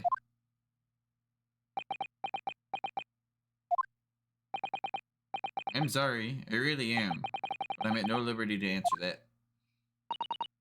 I see. What do you know about Professor Mikotova? My father came to Britain all those years ago in order to study forensic medicine. He seems to have been well acquainted. Dead room meat.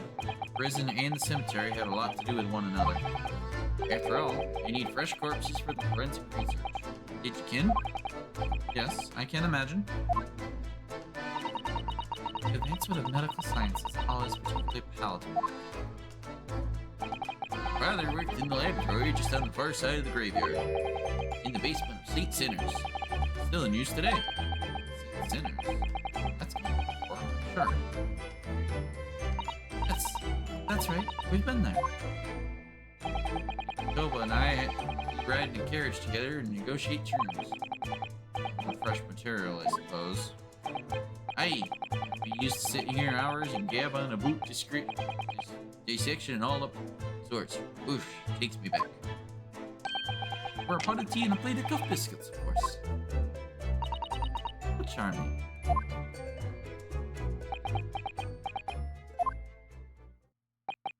He was a good fellow, your father. Reliable, and dead set on his work. I'm afraid I'll never understand you Japanese. Because a Genshin is Soki, I suppose.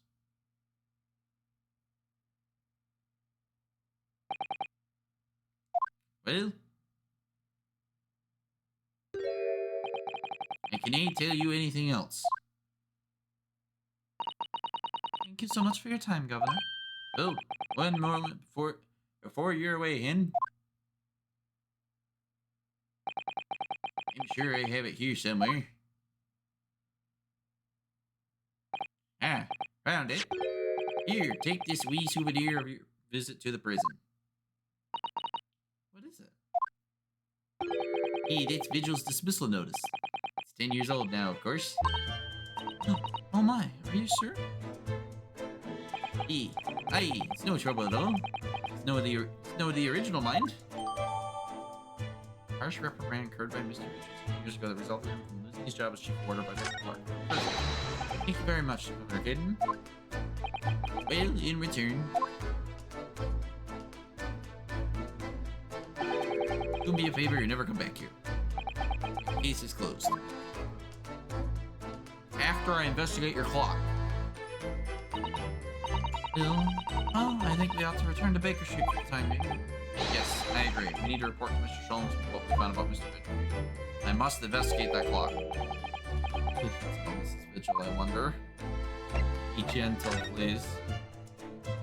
I have to investigate this. It looks so weird and cool. Ah, look, we have an opportunity here now while the governor's away. Sparrow, you could be in prison if you were caught. That's a good point. Perhaps not then. Don't get to investigate the clock. Dang it. It's so weird. To the Sholmes Suite. We're about an hour and a half. Now feels like a good break. I do need to make sure I actually eat something tonight.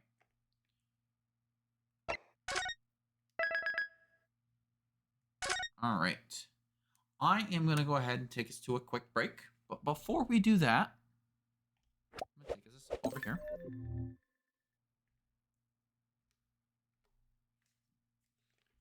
So, I am going to make this kind of open right here, right now. For anybody in chat with a diamond, this is an open invitation. If you are enjoying Great Ace Attorney and think it would be cool to voice anybody on here, you're more than welcome to reach out and ask. VIPs do get special perks here on this channel. As Moon alluded to it earlier, it sounds like Moon's going to hop on Saturday with me for a little bit. Give me a break from failing miserably at female voices. So, if you're interested, go ahead and let me know. I am going to go ahead and send us through a quick 3-minute ad break just so that we get rid of those pesky pre-rolls for anybody joining in late. I'm going to go ahead and grab a quick bite to eat and a quick drink. I think you all should do the same, or at least stretch, use the restroom. Just leave the channel on, let those ads roll. It makes everything nicer for everybody. And I'll catch you guys in 5 minutes, just so I have some time to grab something out of the fridge. I'll see you guys in a brief moment.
And we're back.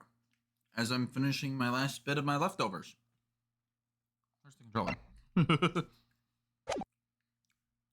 So, like I said about 5 minutes ago, any of you VIPs that are lurking in chat, if you would like to hang out and chat and have fun while doing silly voices, the offer stands for the rest of the night for the next stream, or as long as we're playing Ace Attorney. I always think Ace Attorney is more fun when you got more people. So, anyways, we have Sholmes' suite to address.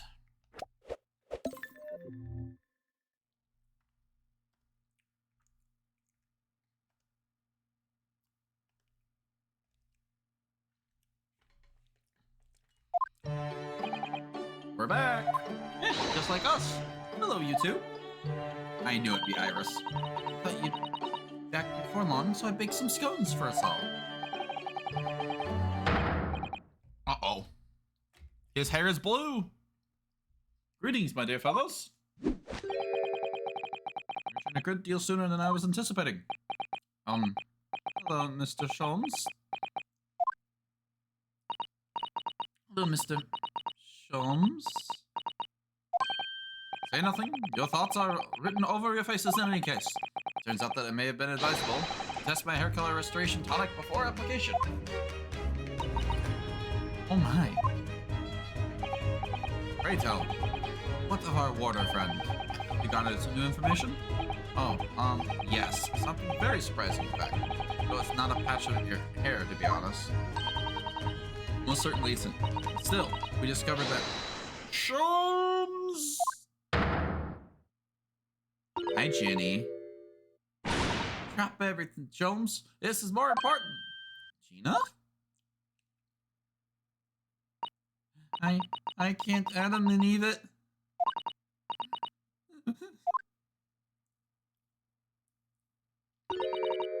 What's happened? Clearly a grave matter indeed. Miss Lestrade made no intention of my hair whatsoever. It's the boss. What do you mean, Inspector Gregson? The boss is... He's dead? What will the world do with his never-ending chips? What? They just found his body, shot with a pistol? What? God, this case ramped up fast. But, Inspector Gregson, he was murdered? No, not Gregsy. Iris has nobody left but Sholmes and us. Come in, my dear. Tell us the whole story.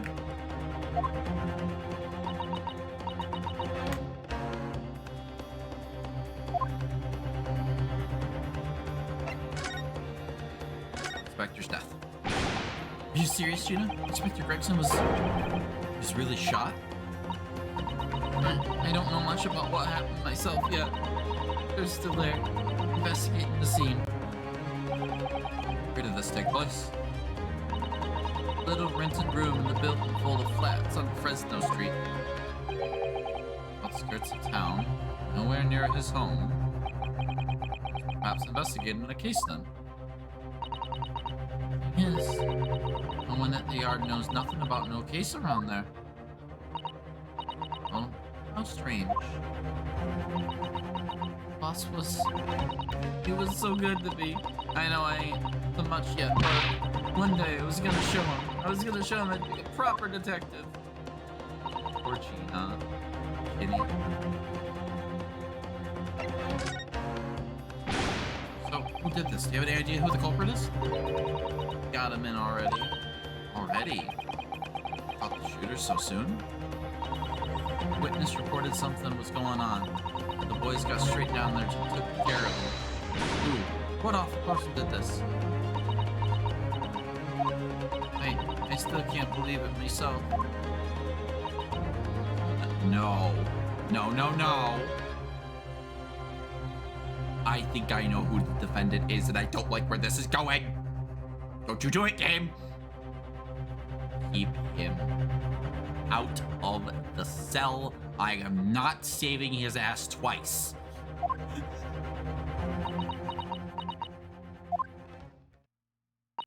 It was the Reaper.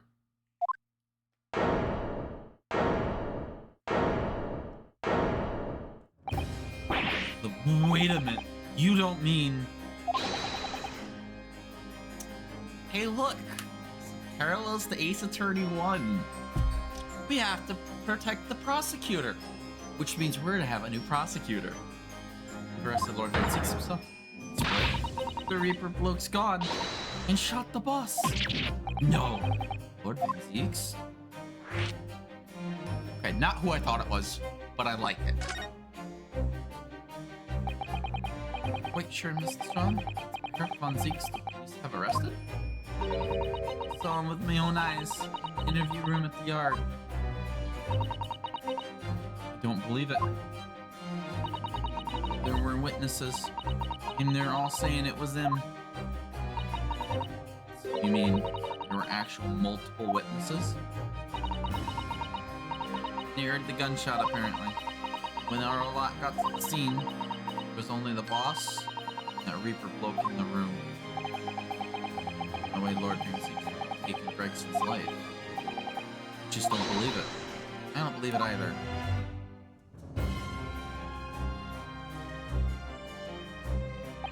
She's in tears. I feel so bad for her. Thank you for informing us, Miss Lestrade. This is most terrible news. I'm dreadfully sorry. What are you saying sorry for? You didn't do nothing. Well, anyway, I'm taking a cab over to the scene right now. Please come in on as soon as you can. You gotta help. I want to talk to Barrock. The detectives lot to appear wherever some sinister plot was unfolded. Little wonder we all look haggard. Sometimes these things are almost too much for the nerves. Mr. Sholmes? What use is there being a great detective if I failed to see something like this coming, How could I let this happen to Gregson? Gregson?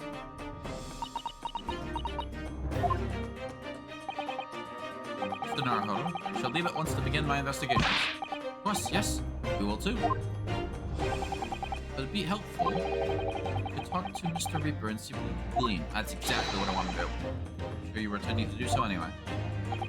Till later then. Inspector Gregson dead. Lord Van Zeeks arrested. Bruno, Susie! I've called you a handsome. It's waiting outside. Thanks, Iris. Shall we, Mr. Sato? Yes. God, where's Sergeant Hawk when you need him?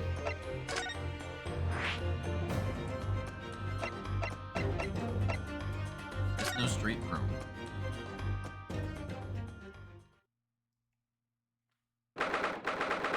November, room on Fresno Street. There's Gregson's body. It really is an out-of-the-way part of London. I doubt many people find their way down this back street. So this dust-ridden rented old room is where it happened then. So this is before Inspector Gregson lost his life? Yes, and the police are already hard at work investigating, it seems. I don't see Mr. Sholmes anyway, though. Perhaps his investigations have taken him elsewhere. Oi, what do you think you're doing here? Every one of them drawers is gotta be taken right out so you can look underneath and all. Oh, this place nearly checked. We have to look inside the chimney stack, too. Blimey, you ever got to look in Bordeaux when the owners are out of town? He's obviously got some unique investigative techniques he wants everyone to adopt. Hi, Jenny. Oh, you turned up at last. I knew. I ain't here long, monsieur. Hello again, Gina. Holmes has only just left. You're lucky you missed that. He went prancing around in here, pointing at stuff, looking at is Anne, and then just Starford. Finished investigating already, you mean? Yeah. He didn't stop to say nothing to no one. Not even me. Gina, Mind if we investigate it too? Listen, Otto. You're a lawyer, right? Yes. Why? Well, you're not thinking of trying to help that Reaper bloke, are you? No. Poor Gina. She's never going to forget, is she? That trail will haunt her forever. Gina, if you don't mind me saying, if Lord Van Zeeks really is responsible for this crime, he will be duly and fairly judged in court. I suppose you're right, yeah? Go on then, Otto. Get investigating. I want to know the truth about what really happened here. Thank you, Gina. Inspector Gregson, please. Gina, what was Inspector Gregson doing here in the first place? That's what I want to know. It's what? After a year I got out of the clink.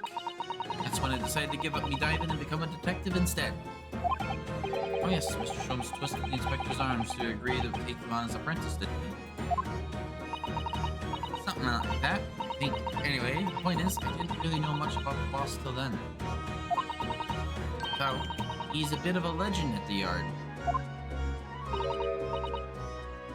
Really? Say he managed to solve some really tricky case just like that.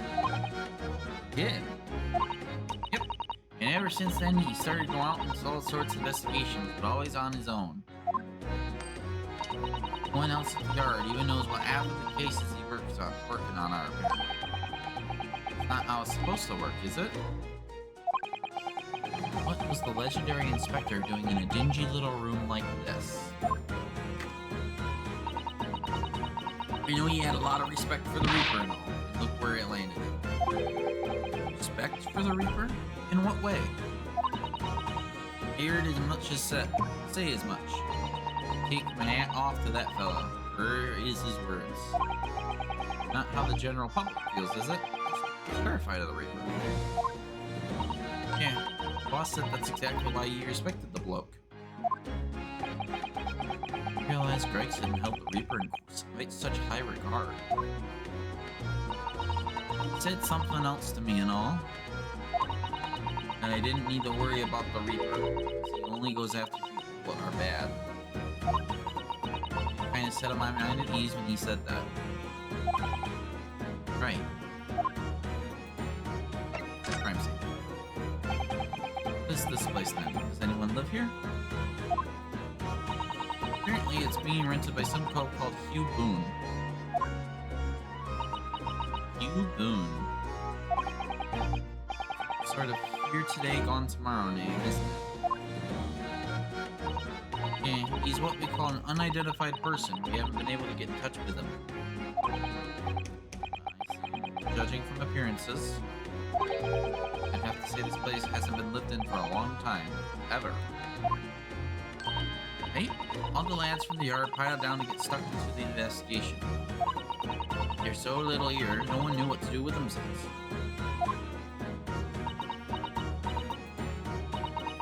Do wonder. Yes, Miss Suzuka? Could be that this Hugh Boone is in fact Inspector Gregson himself? How could that be? Well, if he was investigating on his own, it's quite possible that this was in fact some kind of secret office of his. Never even considered that. Nice work, Suze. We're actually following a line of inquiry like that ourselves. Bar? Look around the room, you'll see that hint at it. I haven't started looking at it. We should start investigating this place in detail. And the incident. See, that's where the poor inspector was found. Over there. Oh. Yeah, that's right. Instead, a single bullet what did him in. Apparently, the bullet went right through him and struck that candle tree on the wall. Yes, one of the candles apart completely. And the gun used it there on the before. It's the Reapers, isn't it? No denying that. What? Really? How do you know that? Take it easy. I don't know what to do with myself when you stare at me with the big wide eyes. I'm only seeing what I've heard. I don't know much about guns myself. There's some big wig lawman or whatsoever who said so. You ask him. Big wig lawman, is it? Anyway, President Street runs along the window there. At the door there. There were some street sellers who just outside who heard the gunshot. But I don't recall seeing anybody outside. Yeah, they've all been taken down to the yard for questioning, that's why. Yep, makes sense. Talking about the yard's legendary inspector here, after all, they'll be getting a grilling. You think we might be able to speak with those street sellers ourselves? I doubt it.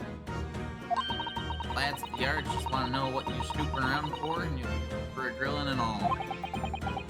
Can't interview the witness. Shame.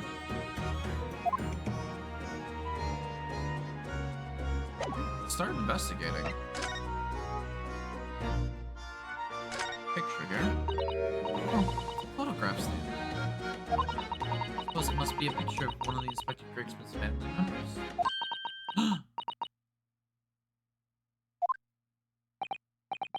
What's the matter? Your eyes look like they're about to pop out of your head. They are. Look! Mr. Naruto, quickly!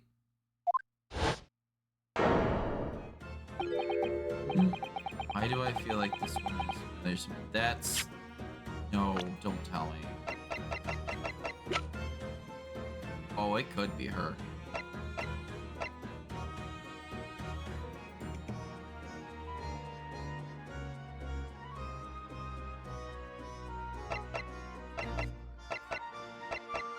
No, the noses are too different. Eyebrows. No, they can't be one and the same. Of course she's familiar, we only met her this morning. It's Mrs. Vigil. Makes no sense. Why would they be a picture of Mrs. Vigil? Man Ray. Frank. I don't think I've ever been more stumped. Sorry to say, I have no idea either. The green photograph has been entered into the court record.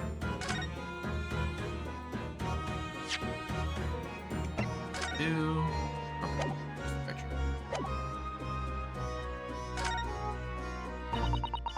Some sort of notice board or something. That's covered in scraps of paper. Sir, how to look. Mop stops here. There are police notes here. Details of prison inmates. Yes, in fact, all sort of documents that the detective would normally acquire. What's going on in this room? Old newspaper cuttings. And this one here. Yes, the advertisement. The red-headed elite. But why? What's that doing here? Whoever occupied this room is clearly interested in it. Oh? All it has to do with this red wig on the ground. Can't take my eyes off this. Funnily enough, neither can I. It's a hairpiece. It is! A bright head rare hairpiece. I suppose the fact is right when the body was found. It would except that Inspector Grigson wigs does it. Such flame-colored red too. Yes, that's the color we've come across very recently elsewhere, isn't it? Exactly. The vital clue, I'm sure of it. Red hairpiece, introduced to the court record. Thank you, Assistant Voice. Let me investigate this in more detail. We can! Always wondered what the underside of a hairpiece looks like. Doesn't surprise me at all, Mr. Naruto. You always want to see what lies beneath, don't you? I'm not sure that's quite how I'd put it. There's lots of bird lime to keep in place on your head. Blown off in a gust of wind, I mean. That might be a little inconvenient when you want to take it off again. I think.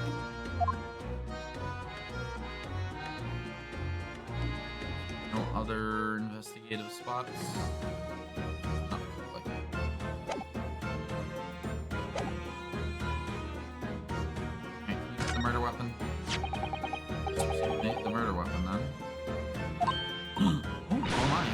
real, I suppose. I think so. Pens are so rare in Japan, I really know very little about them. One way to know for sure, Mr. Naruto. Fire a shot! No! I did that. I'm looking for a skilled lawyer to represent me in court. It's safer to ask someone why my wife. Players have always been to court record. Little toy soldier. The toy officer. What's this? It appeared to be a little model policeman. Rather charming, isn't it? In a way. He's on the floor here. Want to Inspector Gregson?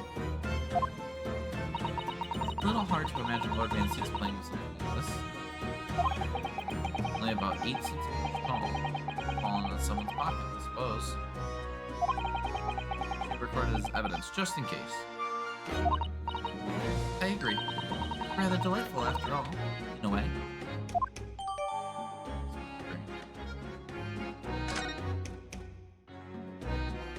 Let's investigate the body. It's equaled over, too. Suppose this is where the victim is. That's right. The rope laid around the body showed exactly how it was found. The person himself has already been taken away. Presumably under Dr. Sei's scalpel by now, if not what happened last week. The shape of the rope appeared that the inspector was curled up in a ball.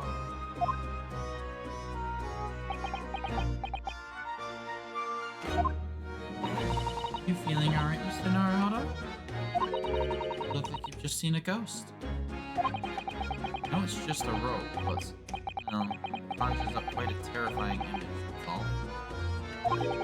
Especially with the bloodstain next to it. Well, you do understand. In some ways, what pictures in our minds can be even worse than reality. Just sounds so strong, though. She's far better than I am. Talk to the officer. Look here, because this is where the bullet hit. Pop one of the candles and blown off. Yes, there's wax splatter on the wall behind. Look. Suppose the bullet had hit it. It seemed likely that the bullet hit the candle. First passed through the infector's body. Ugh. And all that wax on the wall looks like blood. Candle bearer from the wall of the person's top of the candle.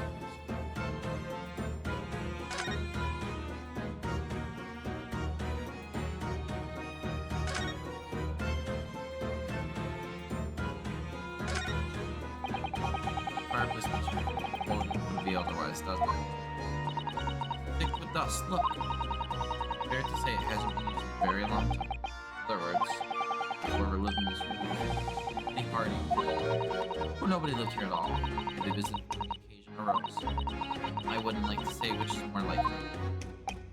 Oh no, that's right. One or the other. Pictures. Yes. Talk to the officer. Excuse me. Sorry, sir. Can't see a thing, sir. Too many tears, sir. Right. Better leave you to your work then.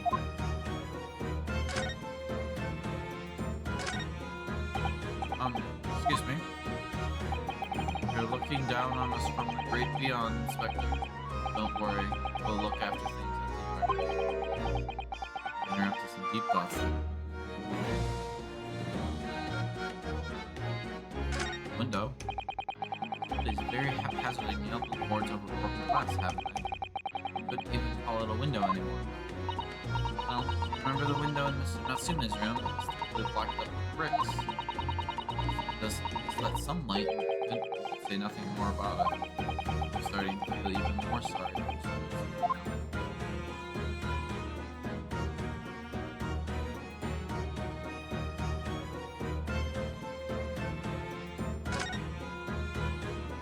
for this officer. Excuse me. Inspector. Oh, sir. Poor man. Possibly. investigating. What's that?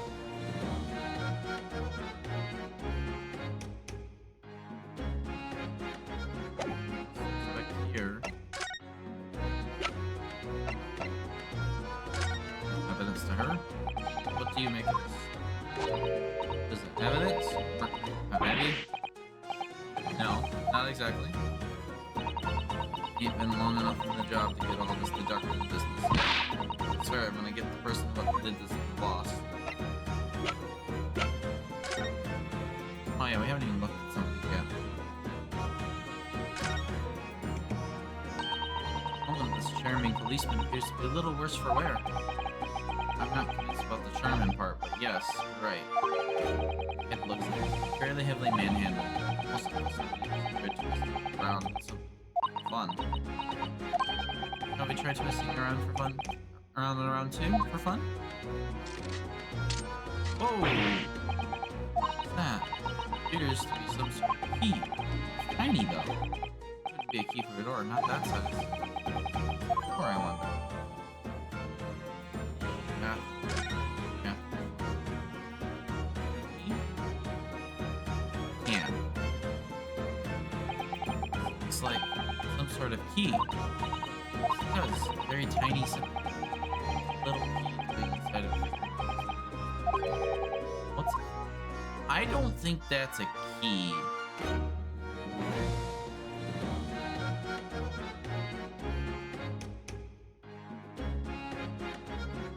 What else would you expect?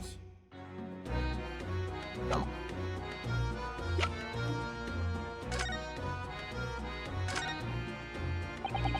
Suppose this must have been the murder weapon. Oh no. It is real serious. I think so. Guns are so rare in Japan. Very little about them. Perhaps someone more familiar with firearms can shed a light on this. We really can't just like...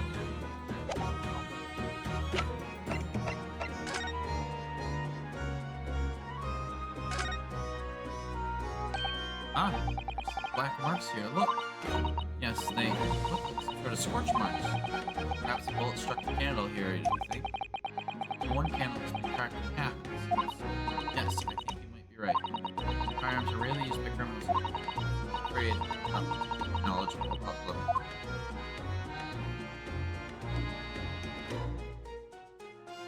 Backside.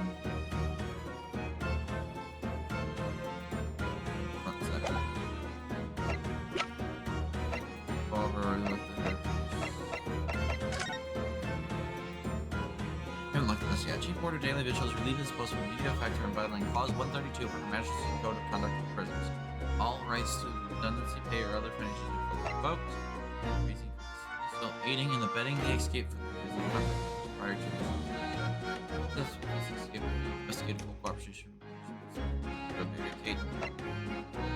indications that are the jailbreak prior to the context of incarceration. Believe that the convict engaged in some sort of negotiation with prison staff in order to seek assistance. Full disclosure of information regarding these negotiations will help with the prison break. This really is DL6. Talk to the prison. Let's talk to Lord Van Zeeks. We have some questions, good sir. There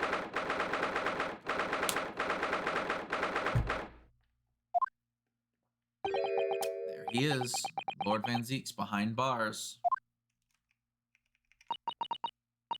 So it is true. He really was arrested. He's sitting with his back to the wall, reading something. I don't think he's noticed us. Lord Van Zeeks.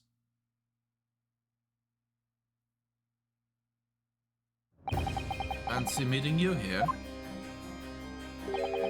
Last place on Earth I'd like to be. The last person on Earth I'd like to see. Could very well not come. Heard what happened. That Inspector Gregson was... Go home. This has nothing to do with you. What? Give me Lord Van Zeeks. But I must disagree. Inspector Gregson was very helpful to us on a number of occasions.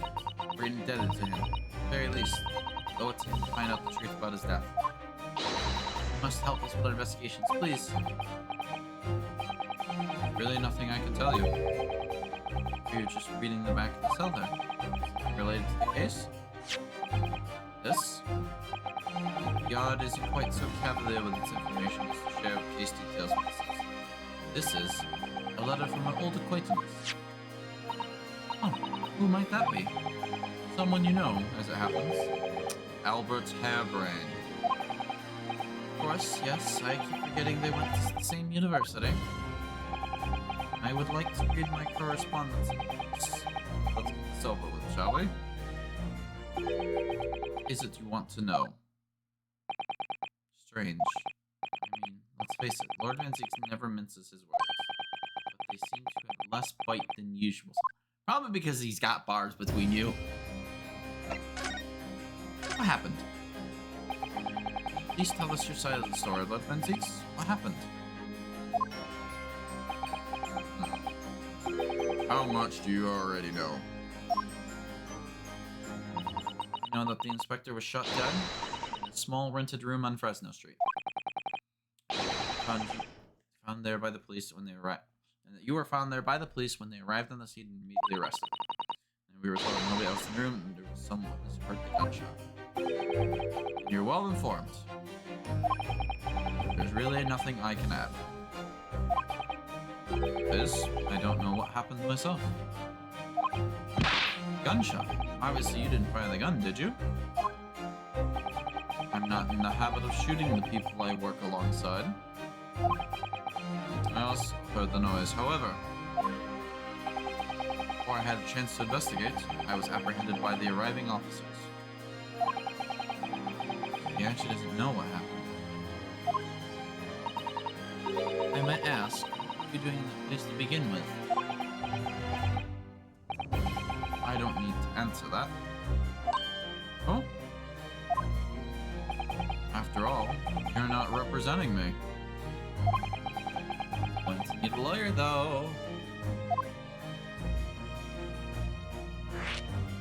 And who's your defense? Who's going to be representing you in court, Lord Van Zeeks? Anyone other than you, I should imagine. Ha! Could I be right in assuming you have no representation as yet? Defense lawyers shy away from any trial involving the Reaper, I'm sure you know. This is different. In my career, of all the defense I've prosecuted, 19 have ever been acquitted. Wow. Of them, 16 subscriptions died in mysterious circumstances. Questions would be asked now. Surely not. I assure you, no defense lawyer will want to touch me with the end of a barge pole. You didn't really actually have to with those people, did you?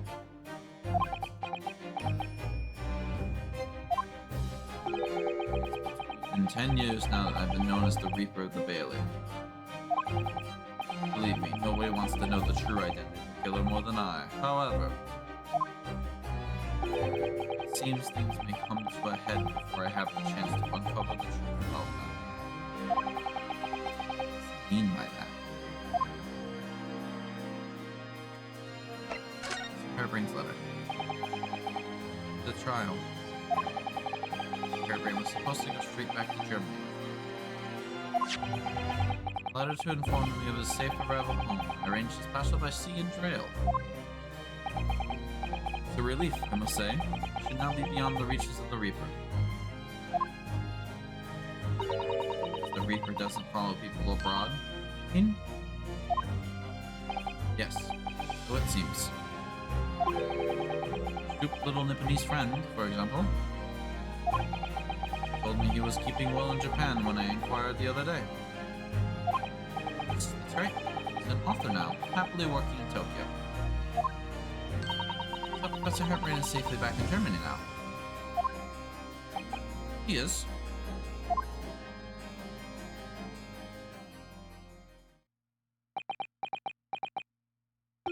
So, it appears our conversation has run dry. There was 2-second silence, that's all.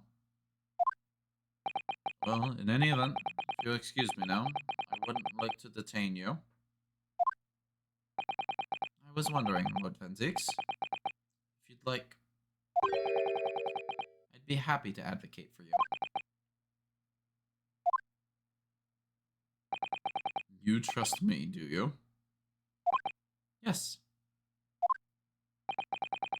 I've heard you speak many times in court, or I've seen, many times in court, I've seen how you treat people. So I'm quite sure that you would never have taken another's life. It's just, feelings can't be used as evidence in a court of law, sadly. It's a very gracious offer. However, I trust no one. What? At least, not the judiciary, and not you Nipponese. But please. I have no intention of engaging your services.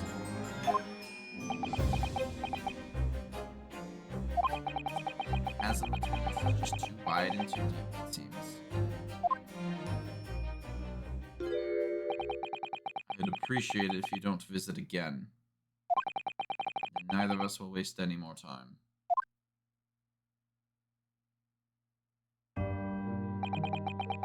Perhaps we need to dig a little deeper. Find out more about Lord Manzix. What happened to Inspector Gregson. Well, we're not gonna learn anything here. Back to the street room.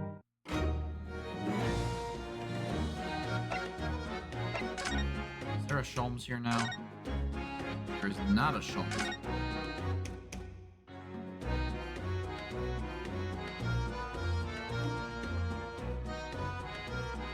Miss anything?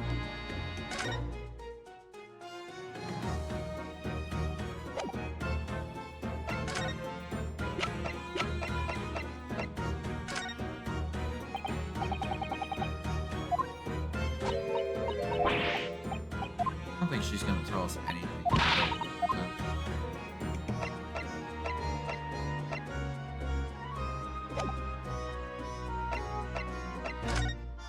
We've already done all our investigating. She's not gonna tell us it. We're not welcome there. Let's go to the Chief Justice's office. I don't think we're gonna learn anything here. 1st of November, British Supreme Court Lord Chief Justice's office. You made good time. I took an express train back to London. What's wrong? It's as though he's talking to someone. Everything in place? A private compartment on the train so I could check all the paperwork. Kazuma-sama. No. Are we really? Ah, your timing's impeccable. It is? No doubt you have heard sickening news about the Reaper's latest devilry. Yes. Sure you don't believe it, of course, though, Lord Strongheart. That Lord Manzix could have done such a thing to Inspector Gregson. I believe only in the facts. The facts in this case point to one thing. Unavoidable accusal of Lord Manzix for this crime. We must bring charges against the Reaper for taking the life of our legendary detective. Oh no, surely not. It's truly a regrettable situation. Tomorrow, the Forensic Science Symposium finally begins. At the very least, though, show the world our justice system's swift and equitable processes. Does that mean trial is tomorrow? Precisely. In fact, this is a fine opportunity for introductions. Kazuma. Ah, but of course, you're already acquainted, aren't you? Mr. Isoki here will represent at tomorrow's proceedings. Leading the prosecution. Wait, what? Kazuma? As I'm sure you're aware, he's a very capable practitioner of law. Kazuma-sama? A prosecutor?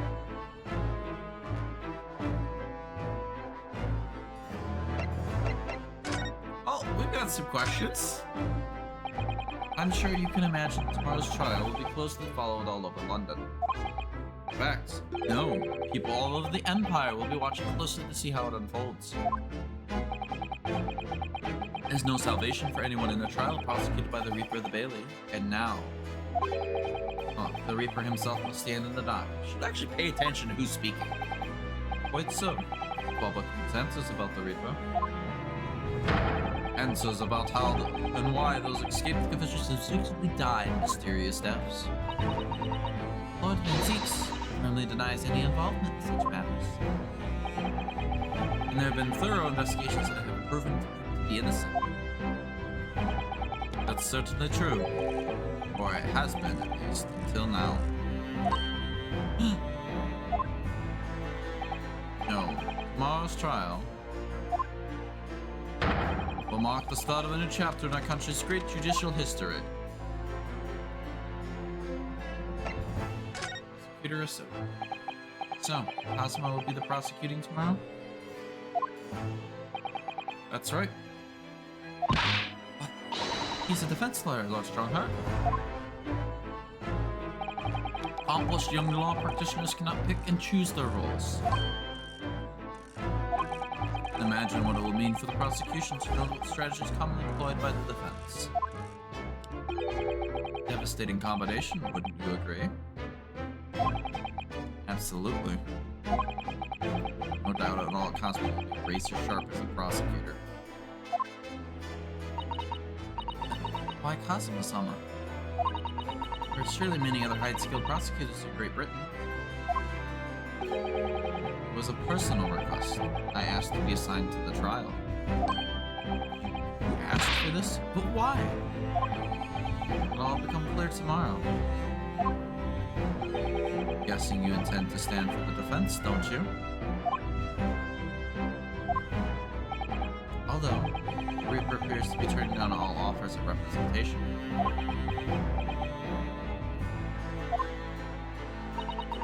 I'm surprised such a personal request would have been upheld.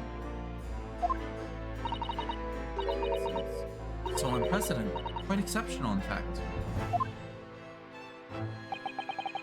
We're quite right, Miss Mikotoba. Tomorrow's trial will be unprecedented and exceptional in every way. Huh. After all, the accused is one of Britain's greatest prosecutors, the pride of the Empire. It would be unwise to give the public a reason to perceive it. The judiciary... Judiciary closing ranks. So that's why you're happy to let a foreigner handle the prosecution? Ionosuke. Let's see how your skills have honed. Practicing law on the land for so many months. Cosmo, I don't understand why you're being so hostile to me. It's going to be well. Friend. Yeah, he is our friend. Killer's gun. Oh yes, we noticed that there was a gun at the scene of the Inspector Gregson's death. Do you know if it belongs to Lord Van Zieks? That would be a question for the lead detective investigating the scene. No, the thing is, she wasn't sure, so she told me she has somebody higher up who might know. That's right, Mr. Naruhodo. Be direct. It's certainly a model that's issued to all personnel involved in law enforcement, yes. Which includes prosecutors, I'm sure you can imagine. In that case, it could actually have been belonged to the victim. No, Gregson had his gun on his person. What about Lord Van Zieks? He claims it currently not in his possession. What? According to his story, he lost it. That could be his gun. In short, it's a little more than a little suspicious. Just because his gun in his question is the same as the defendant's is no proof that it is actually his. Exactly, see? No, of course not. Nevertheless, the situation is grave for Lord Van Zieks. Can I talk to Cosmo? I can. Sorry for all the worry I've caused you, but it'll be alright now. Is your memory completely returned? Yes, completely. I remember everything. His music's back! Including what I was coming here to do. Right. Awesome. Can't tell you how happy I am to be alive and well like this. But how did you come to be here in London when you were suffering from amnesia? What's the voice? This past year, hearing it in my head constantly, saying the same thing over and over. Go to London. That's where your destiny awaits. It's that voice that guided me here to London. Sorry for what's happened. Anyway, my memory might have returned to me. There's something that won't return to the way it was before. What do you mean?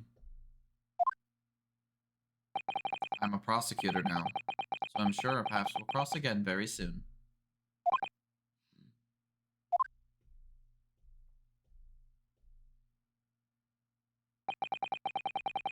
Doesn't look like we're going to glean much more here. Well, thank you very much, Lord Strongheart. Remember, tomorrow's trial will go down in our Empire's history. There's much you could learn from the public gallery.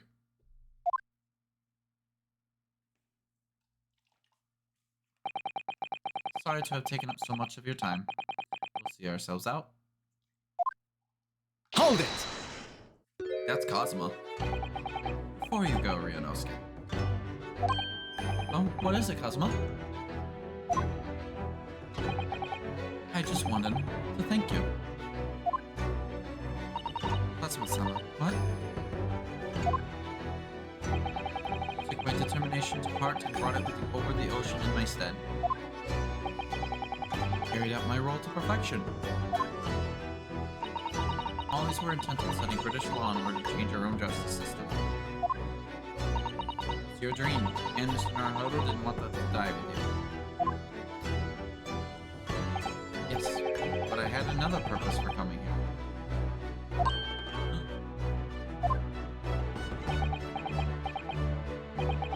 Actually, I have a favor to ask. Which is? Trial I'll be prosecuting tomorrow. I'd like you to be there to see how it ends. Right in front of me. As the defense counsel. Why? What's this all about?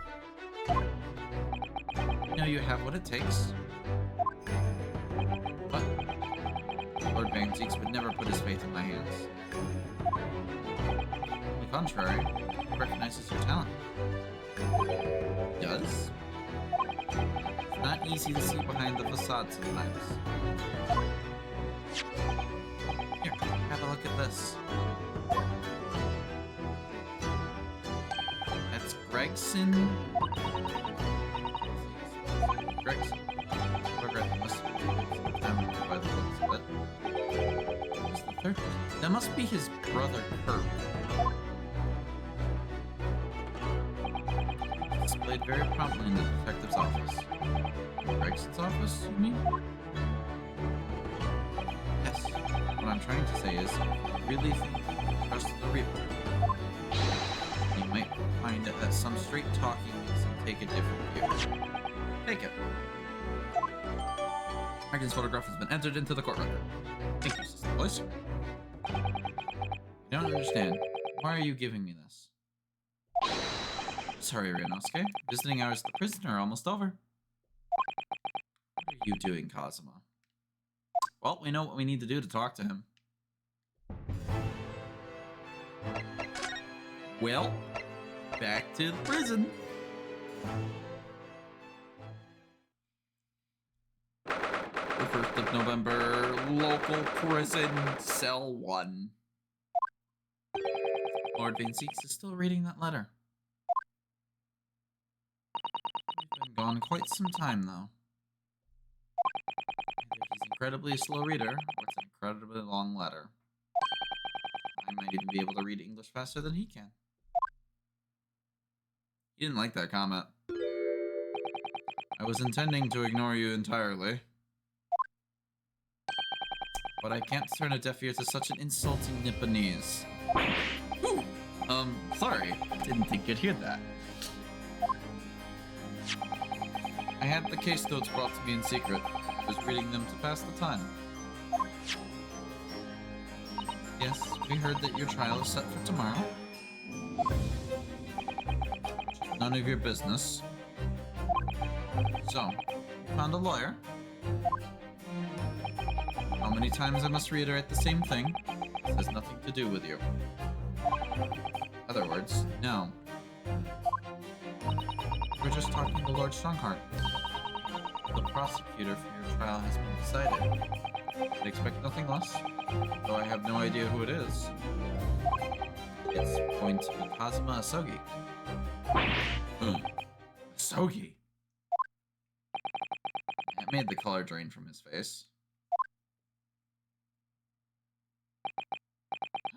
Well then. It seems I'm going to have to engage in conversation with you again after all.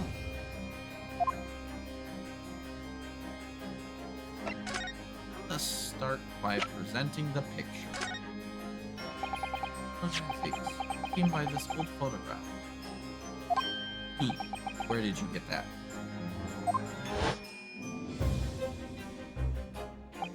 It was taken when I became a qualified prosecutor. Almost unbelievable. I assumed it was long lost.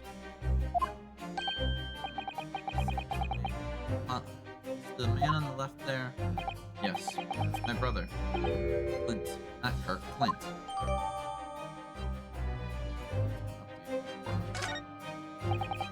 Can't be, really.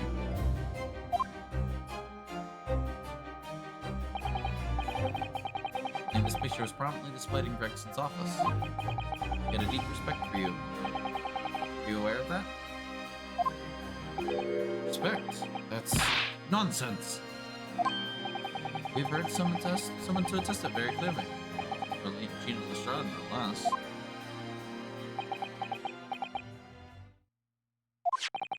Well, maybe once, yes. There was a time for things were like that. We're brothers in arms, jovially discussing the future of justice and other such lofty subject matter. It was a nice glimpse of the past, I thank you. I feel as though I got a nice glimpse of the past then too. A glimmer of a light in his eyes, a brief twinkle. An insight to the true nature of this man known to all as the Stone Cold Reaper the Bailey. Sogi! 10 years ago, my older brother, who was the director of the prosecution at the time, was murdered. Murder!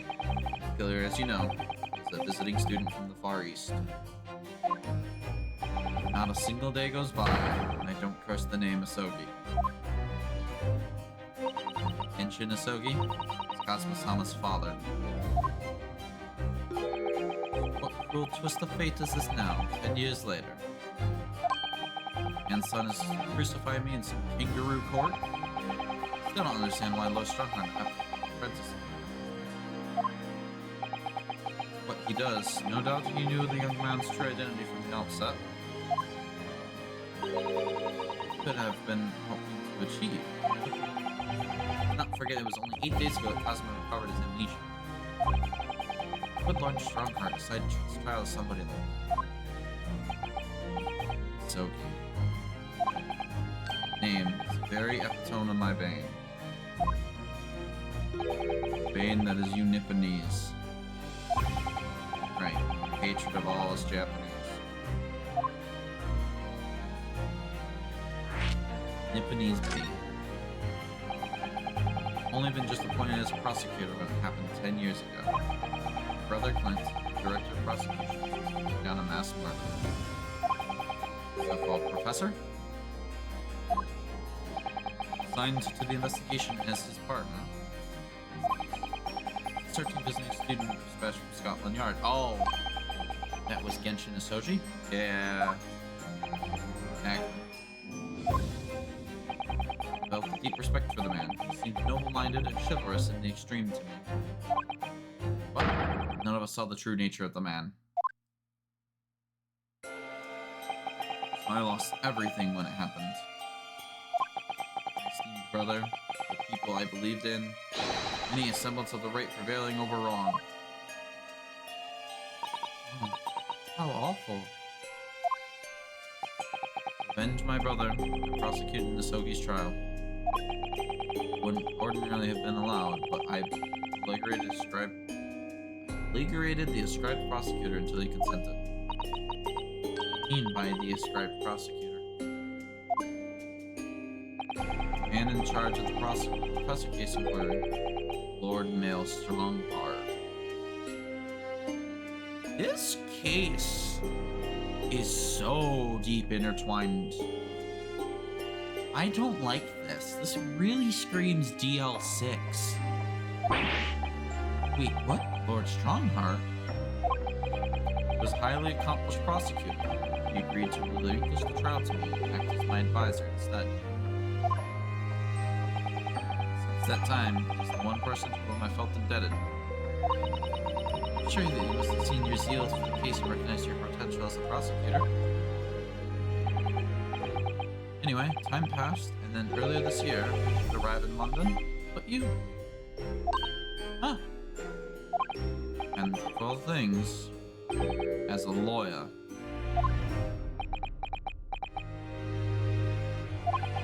I left your anonymous the first time I ever faced you in the courtroom. Your obviously deep loathing of us Japanese. I kept telling myself it was illogical. For so many years, that hatred had festered inside me, and I could no longer control it. And I can understand why now I know the history. But in the same way that I've long felt the Nipponese to be the bane of my life, Cosmo Asogi, I am the bane of his, the reaper who sent his father to the gallows.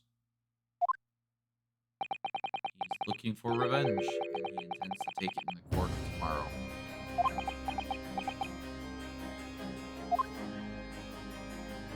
Victor Gregson. Gregson's trip to the Paris police prefecture had finally been arranged for the coming month. Wow. I'll never make it to France now. It's a tragedy. Oh yes, come to think of it, he did mention something about that, didn't he? I wonder, does it happen often? Being transferred internationally, I mean? It's the first time I've ever encountered it. Huh. Paris police were welcoming an English detective is almost inconceivable. I can't imagine what kind of magic Gregson must have worked with that arrangement in place. Sounds like the mystery has even the Reaper perplexed. Afraid to say, we were very ignorant about Professor Gregson's standing. We hear that he was considered something of a legend at Scotland Yard.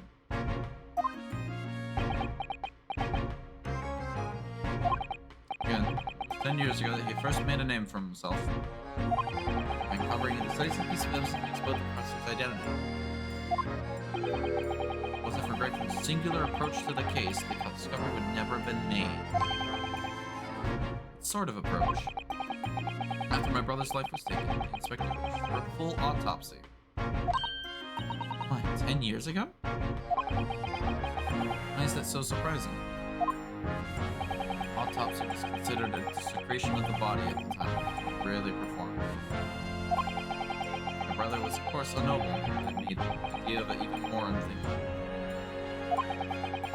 Gregson dug up his investigations and determined it was necessary. Powerful conviction somehow influenced the House of Lords as a result, to avenge my brother's death. So, I must have had great confidence in the inspector's abilities then. It's even more inconceivable that you would have taken his life. Inspector Gregson.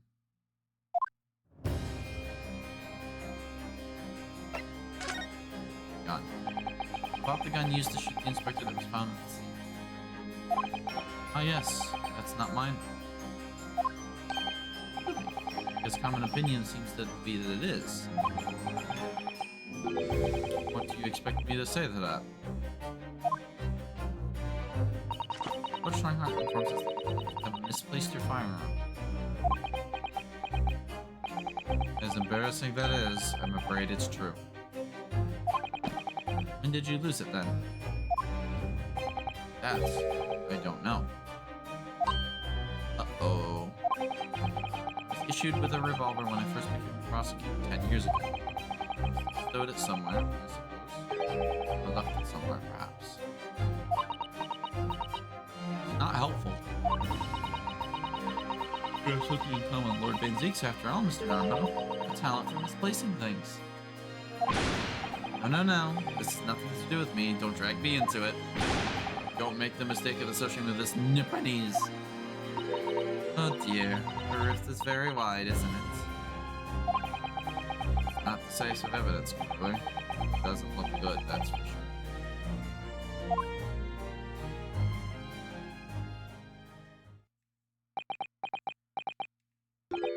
Mr. Naruhodo. Oh, that's the first time he's ever used my actual name. I've lost all confidence in my country's justice system. I don't trust the police, the judiciary, or lawyers. There's still one thing I'm willing to believe in. What's that? Which you see in the eyes of another across the courtroom. A simple determination to know the truth. Lord Van Zeeks. The very first time we clashed in the Bailey almost a year ago now. I couldn't deny it. Though I dearly wished I could. Have a real rest of the stream hitting the bed. Thanks for dropping in, Bray. We're probably not going much longer too, but thank you so much for the raid. I hope you have a great night. If you're enjoying it, Bray will be streaming this again Saturday at noon Eastern. And I am serious about all these VIP invites. If you want to come on and voice someone, just let me know. VIPs are always welcome on my stream. Have a great night, Bray. Here is a local Nipponese who has absolute integrity as a lawyer. There are only 2 other men I have known with that same look in their eyes. Brother Clint, Genshin Isogi. Idolized and the man who betrayed his trust. Hideous.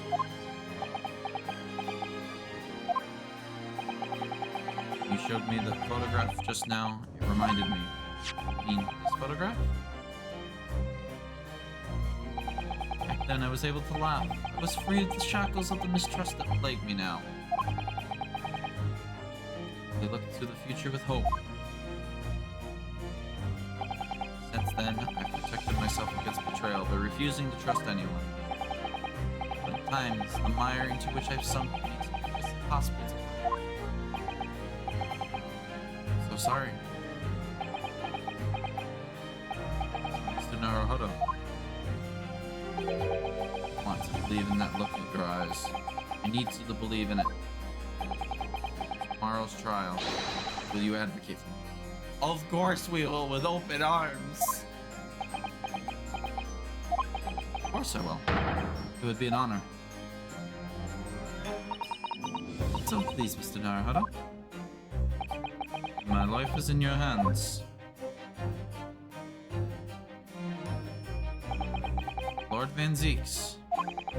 That must have been an incredibly hard thing to ask. Which is why I simply cannot let the man down. Tomorrow, the Old Bailey against my old friend Cosmo.